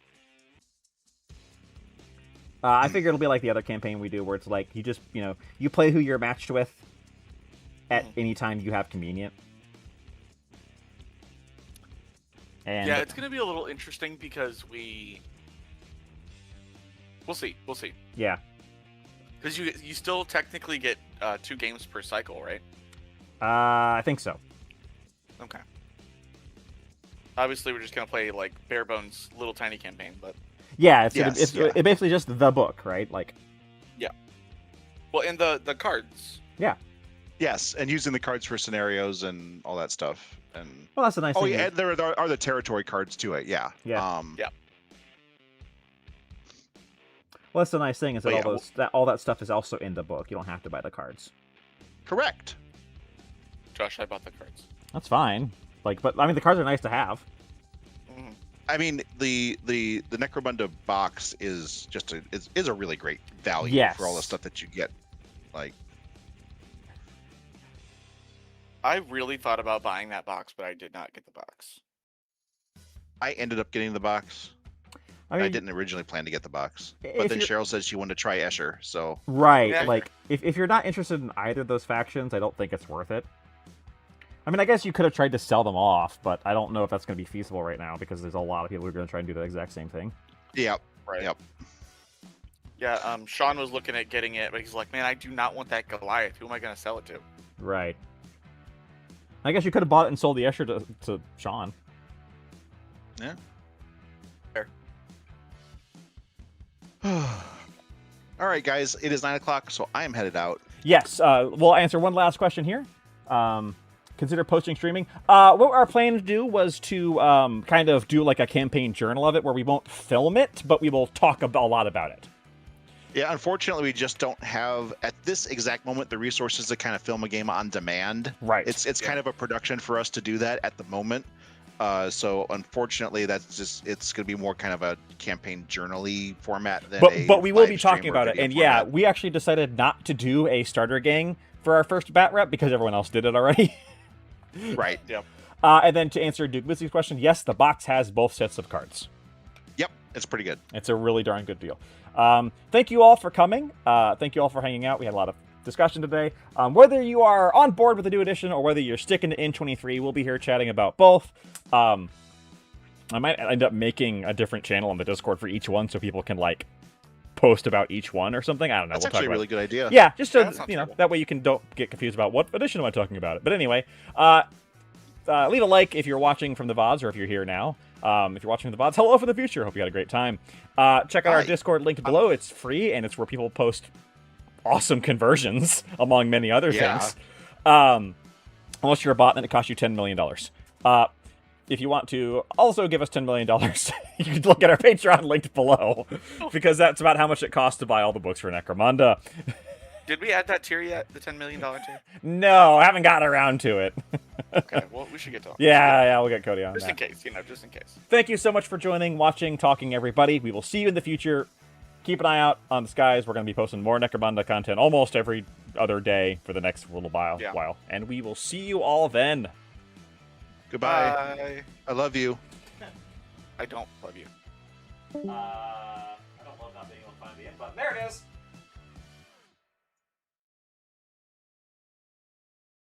Wow. Kevin just bailed. Oh yeah, because he's got to go. All right. But yeah, I will You end it? loop you in on the